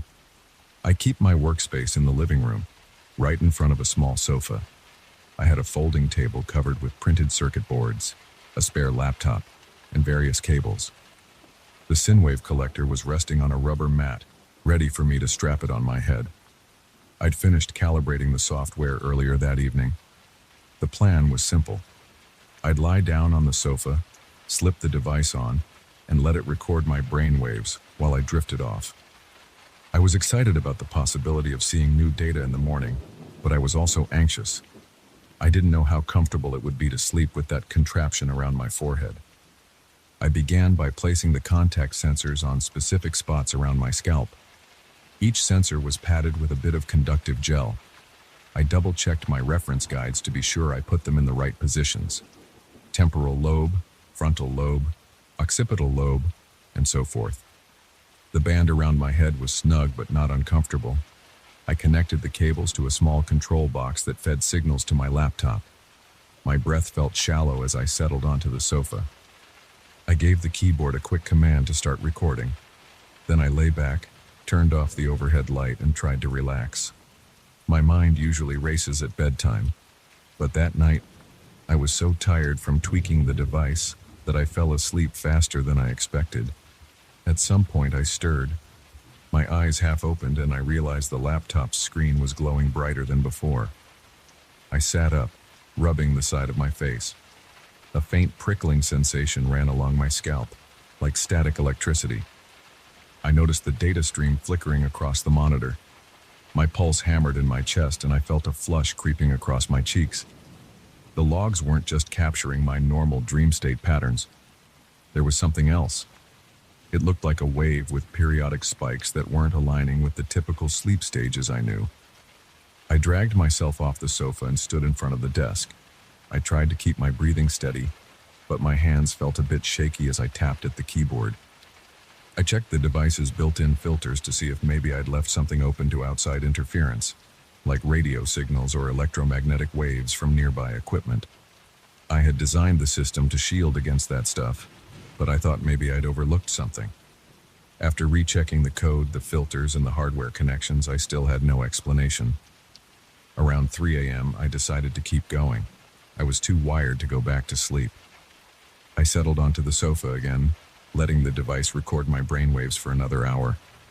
This time, I felt a slight throbbing behind my eyes as I drifted off. I had a strange dream, or at least I thought it was a dream. In it, I was standing in an empty warehouse with harsh white lights overhead. I heard a distant humming noise like an engine. I looked around and felt my heart pounding. Then I heard a strange crackle, followed by a whisper I couldn't make out. I tried to focus, but I snapped awake with a gasp. I bolted upright and tore off the headset. My forehead was covered in sweat, and my t-shirt stuck to my back. My hands were cold, and my mouth felt dry. I looked at the screen again. The same spikes had showed up in the data, but they were stronger now. They aligned with the moments in my dream when I heard the crackle and the whisper. I played back the audio feed that the device had recorded. It was mostly white noise, but there were random bursts of something that sounded like faint static. I strained my ears, but I couldn't make out any words. I felt a jolt of excitement, along with a stab of fear. It seemed like I was receiving something from an unknown source, and it was syncing with my sleep. The next morning, I woke up with a stiff neck on the sofa. My laptop was still open. The logs looked messy, with hundreds of lines of data. My mind was foggy, but I remembered everything. I checked the time and realized I'd only slept about 4 hours.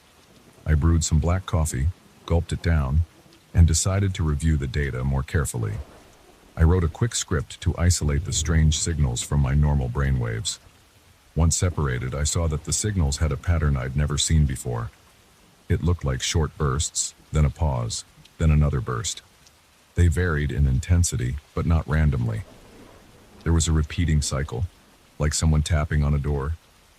I felt my heart hammering as I stared at the screen. I kept thinking about how to verify this. I tested the device's sensors with the standard function generator, and everything worked fine.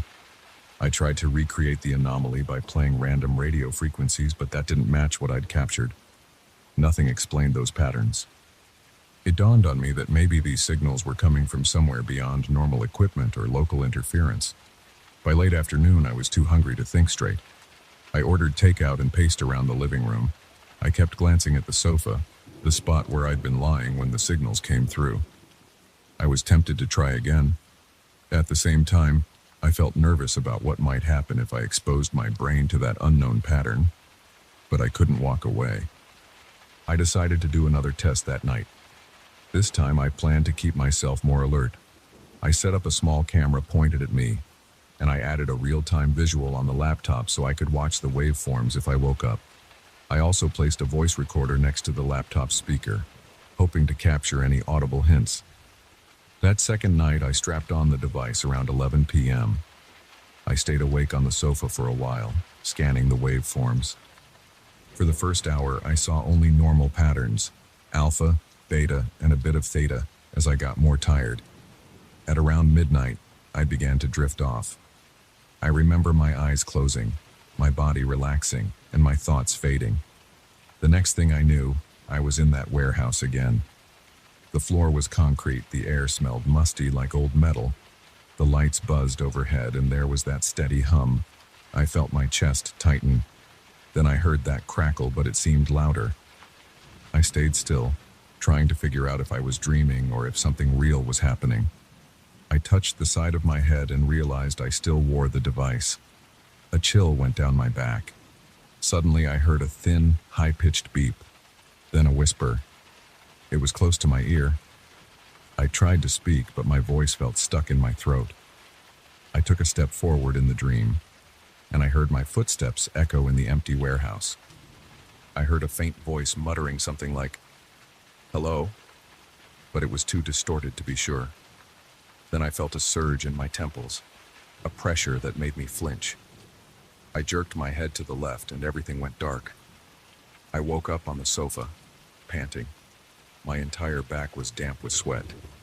My mouth tasted bitter and my heart pounded so hard I felt it in my ears. I looked at the laptop.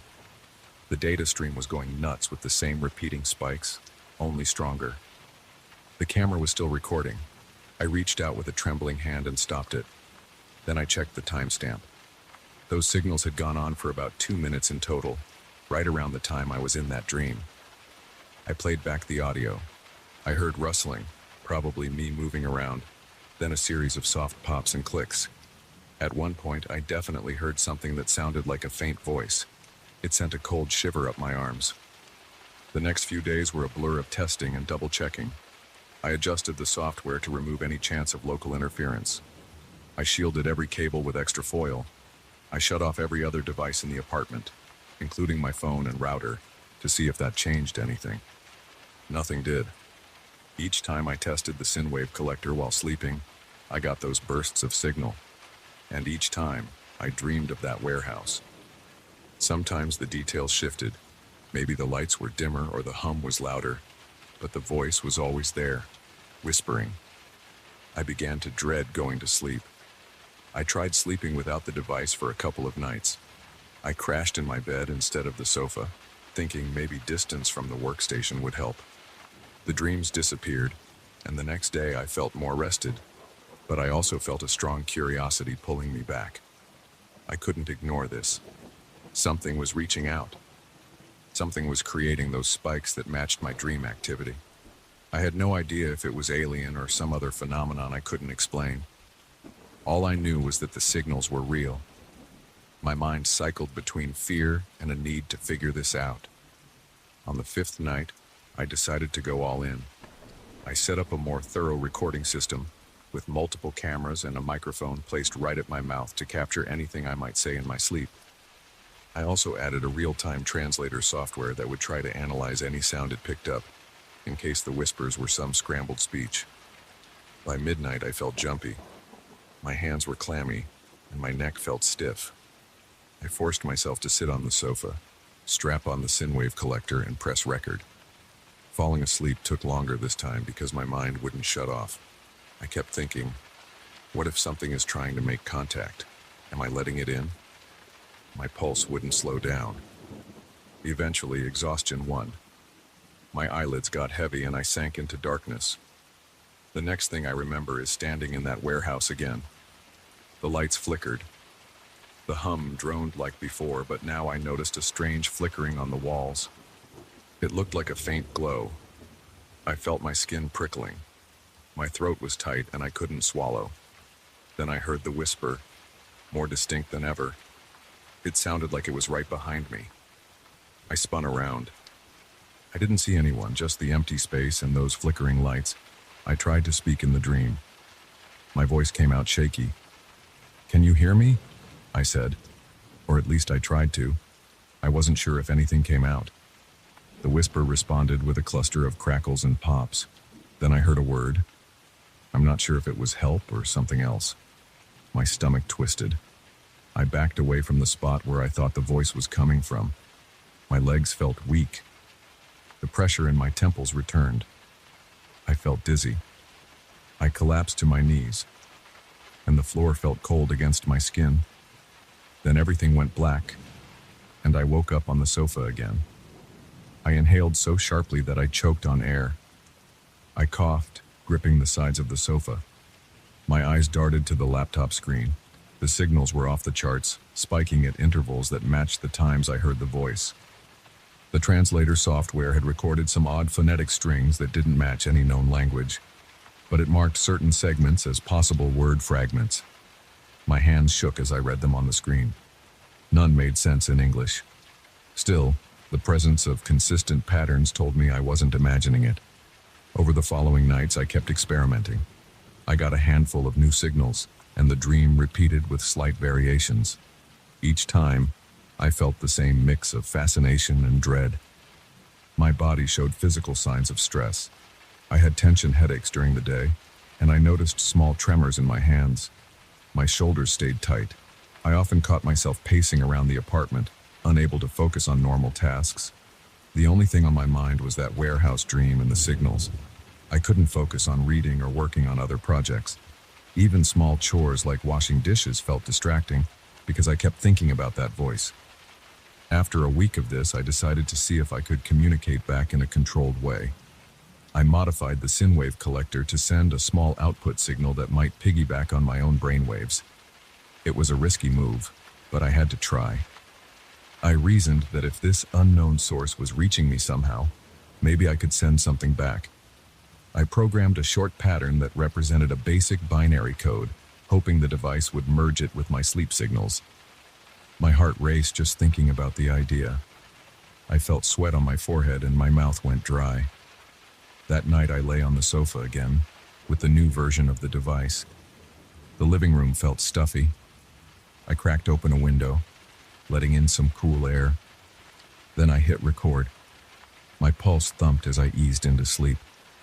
At first I didn't dream of the warehouse. I saw random images, flashes of my apartment, half-formed shapes. Then it shifted. I was back in that space, standing on the cold floor. The hum was louder than ever. The lights flickered fast, making my eyes hurt. I sensed movement behind me.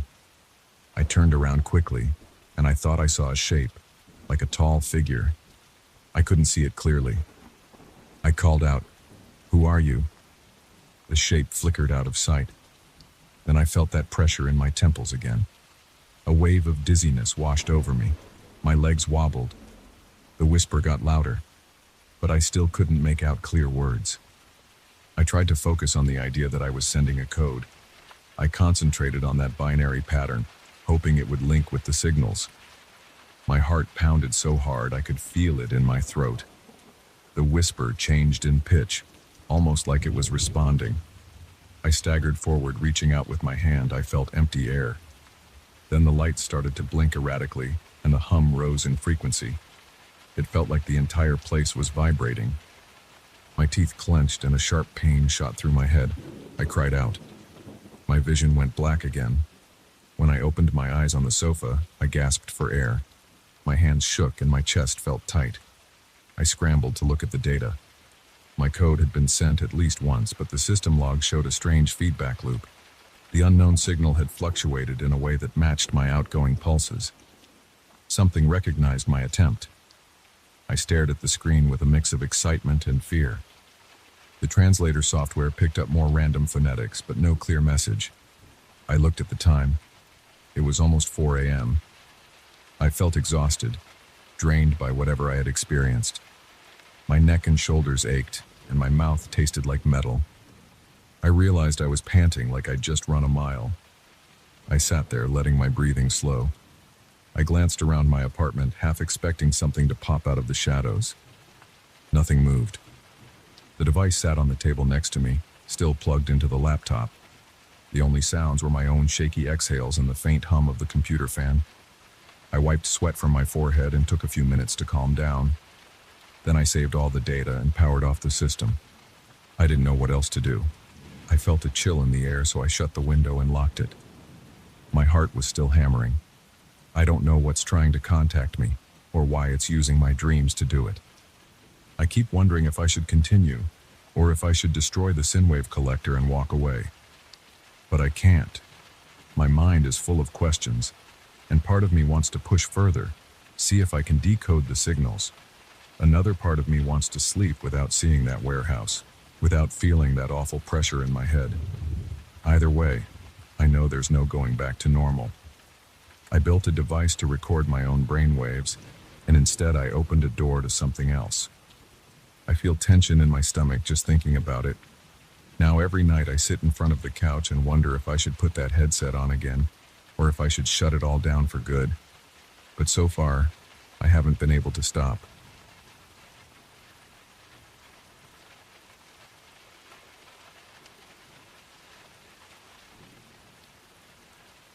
I woke up today with a tight feeling in my chest. My forehead felt damp even though the room wasn't that warm. I had a strange sense that something was off. I walked across my small apartment, stepping over a scattered bundle of paintbrushes I forgot to put away last night. The hallway leading to my studio was dark, so I switched on the light with a shaky hand.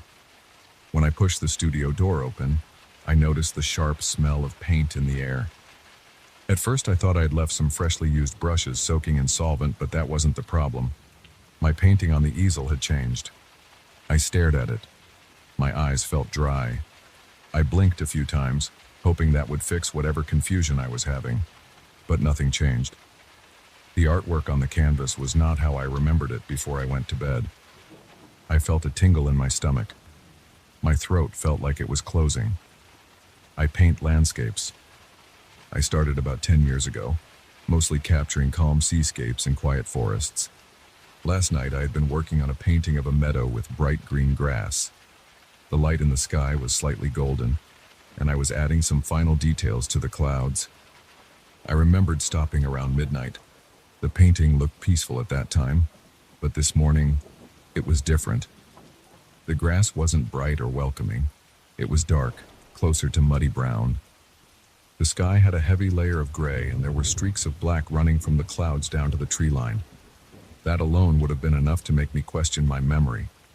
But there was something else there, a shape in the background.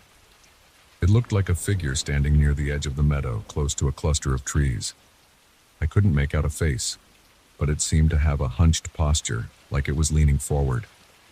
The paint looked fresh in that spot, like it had been applied just hours before. I didn't remember painting it. I didn't remember ever mixing those shades of dark color. I walked closer, leaning in to see the brushstrokes. My heart pounded in my chest, and I could feel sweat breaking out on my forehead. I touched the surface with my fingertip. The paint was slightly tacky, not fully dry. I stood there for a moment, trying to figure out if I was losing my mind. Maybe I had painted it late at night, half asleep. But I didn't remember anything like that. I felt my legs shaking as I stepped back.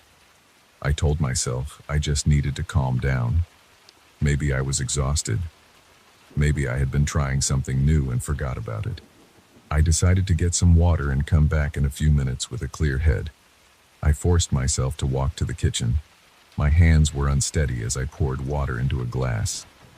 I heard the quiet buzz of my fridge. I tried to focus on simple things like the cool feeling of the glass in my hand. I took a few sips, swallowing slowly, trying to relax my breathing. My brain kept flipping between thoughts. One second, I wondered if someone had broken into my apartment. The next, I wondered if I had developed a habit of painting in my sleep. I didn't have any signs of a break-in, though. The windows were locked. The door was locked. Everything else looked normal. I set the glass down, took one more look around, then returned to my studio. The figure in the painting was still there. The meadow still looked grim and cold. I tried to dismiss my fear. I told myself to repaint that portion of the canvas and move on. I picked up a clean brush, squeezed some bright green paint onto my palette, and tried to cover the brownish grass with a fresh layer of color. But the paint didn't take the way I expected. It felt like the older layer was still wet underneath, and it was mixing into the new paint, creating a murky tint. After several attempts, I gave up. I stared at the shape in the distance, feeling uneasy. I decided to leave the painting alone for the day. I went on to do smaller sketches and watercolors in a separate part of the room, trying to calm my nerves. That night, I double-checked the locks on my windows and door. I also placed a small motion sensor light inside the studio. I aimed it at the easel, hoping it would turn on if anything moved. I told myself this was just precautionary. Maybe I'd catch myself sneaking in at night, half asleep. I ate a quick dinner and avoided looking at the painting too much. I felt tense, like I was waiting for something bad to happen. My shoulders were stiff, and my back ached from sitting awkwardly all day. I finally lay down on my bed, phone beside me, ready to check the time if I heard anything suspicious. I slept in a restless way. I woke up a few times, glancing around in the dark. The motion sensor light didn't seem to activate. In the morning, I walked to the studio with my heart already racing. When I opened the door, I smelled fresh paint again, this time even stronger. My eyes locked onto the canvas. The sky looked darker than before, like it was nearing a storm. The figure near the trees had shifted closer. It felt like it was maybe 5 or 6 steps nearer to the foreground. I noticed a faint outline of something else in the distance, but it was hard to make out. I felt chills on the back of my neck. My arms prickled with goosebumps. I looked at the motion sensor light. It was still in place, but it hadn't turned on. The battery indicator was solid green. No sign of anyone walking in front of it. I touched the canvas again. The new paint felt damp. The texture was slightly sticky. I rubbed my thumb and index finger together, feeling that familiar consistency. I felt my heart slam against my ribs. I checked every corner of my apartment, but everything was as I had left it. All the locks were secure. No footprints, no scuff marks on the floor, no sign of someone else. I turned on my phone's camera and took a few photos of the painting. Then I recorded a short video clip of myself describing what had happened so far, so I could watch it later and make sure I wasn't imagining things. Over the next few days, the pattern continued. Each morning, I found fresh changes to my paintings. One night, it happened with a new piece I was working on. I had barely started a sketch of a mountain range under a sunrise. I went to bed with just the basic outline and a wash of light color in the sky. The next morning, the mountains looked like they were covered in dark shadows, and there was a shape perched on a cliff, looking down at the valley. It had that same posture as the figure in the meadow painting. My throat felt tight every time I realized these changes weren't just random scribbles. They were detailed. They had depth and intention behind them. It was as if someone with serious skill was doing it. But I was alone in my apartment. I started sleeping in my studio on a small couch against the wall, thinking I could catch the moment when the changes happened. I set up my phone on a tripod to record through the night. The first time I did that, I woke up a few times in the dark, sitting up to check the painting. It looked the same. I felt relief as I drifted back to sleep. In the morning, the painting had changed again. The figure had moved. A second figure had appeared next to it, both of them facing the foreground. I watched the entire recording on my phone. It showed me sleeping. It showed me shifting around, sometimes standing up to look at the painting. But the painting itself never changed on camera. There was no sign of paintbrushes moving by themselves. No one else entered the frame. Yet, in the morning, the artwork was different. I couldn't explain it. By the 4th or 5th night, I stopped trying to record. I felt exhausted. I had dark circles under my eyes. My stomach churned whenever I stepped into the studio. I kept working on my normal pieces, but I was losing confidence. I didn't know what was going on. I tried inviting a friend over to see the changes, but he wasn't able to spend the night.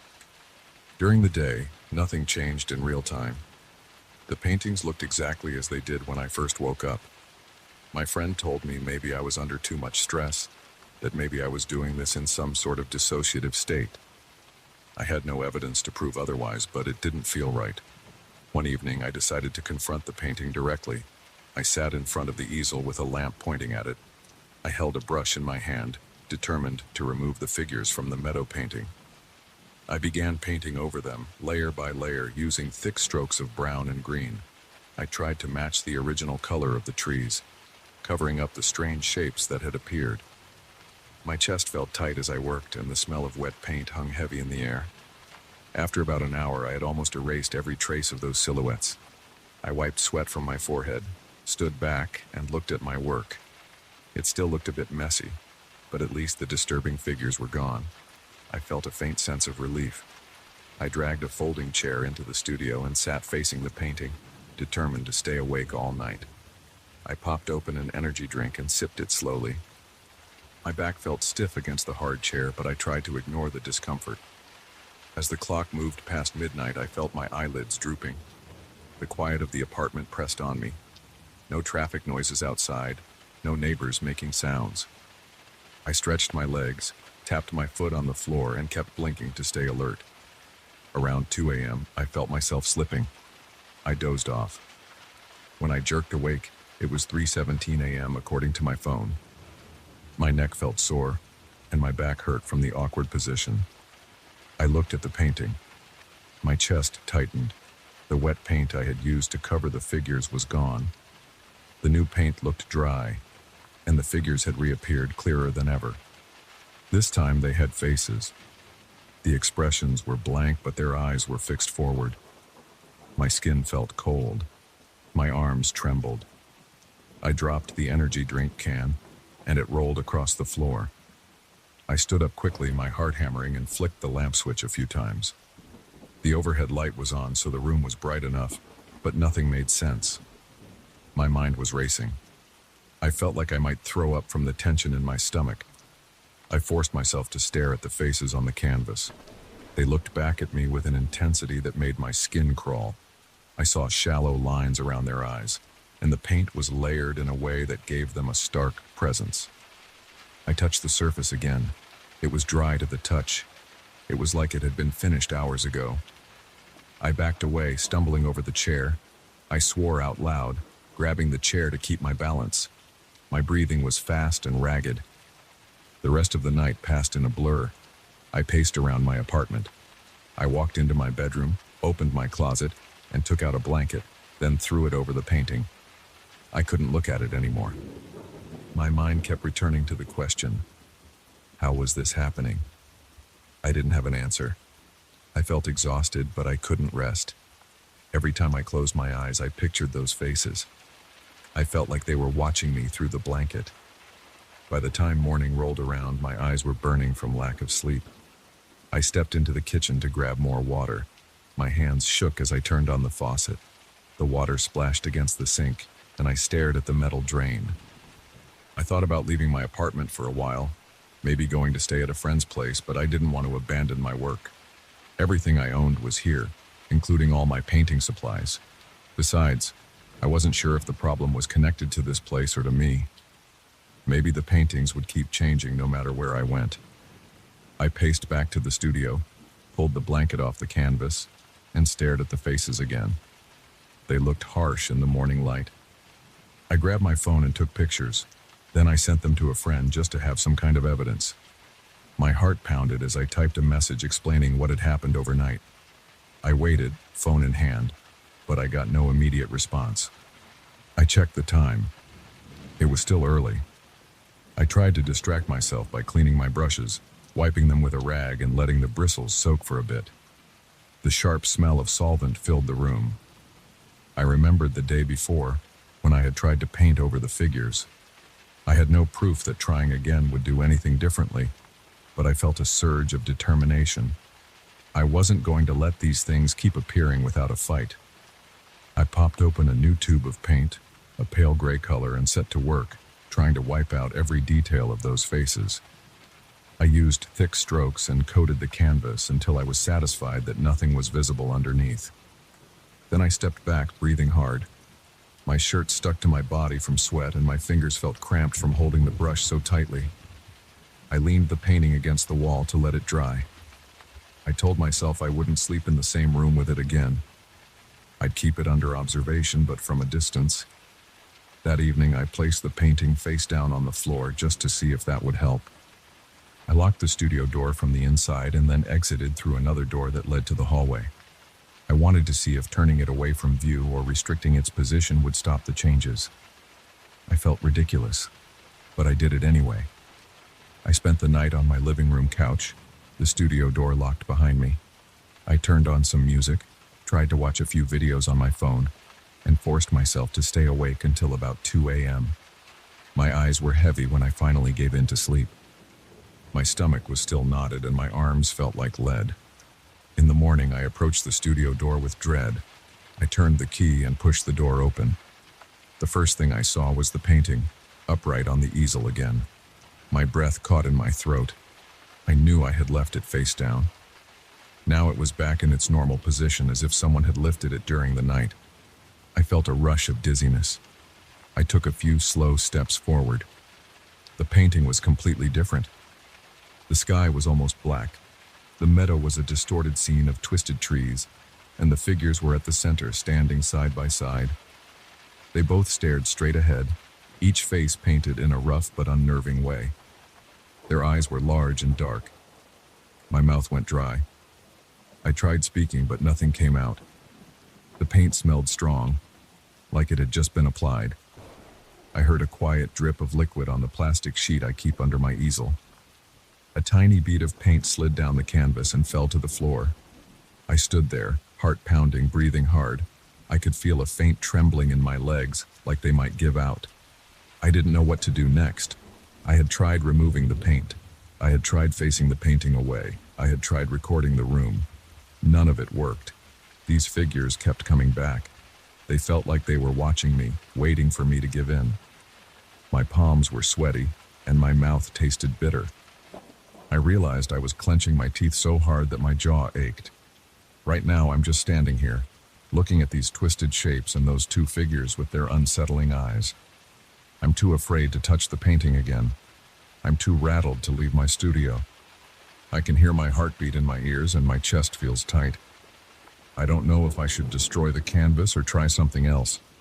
I'm stuck in this loop, and every time I close my eyes, I see those faces in my head.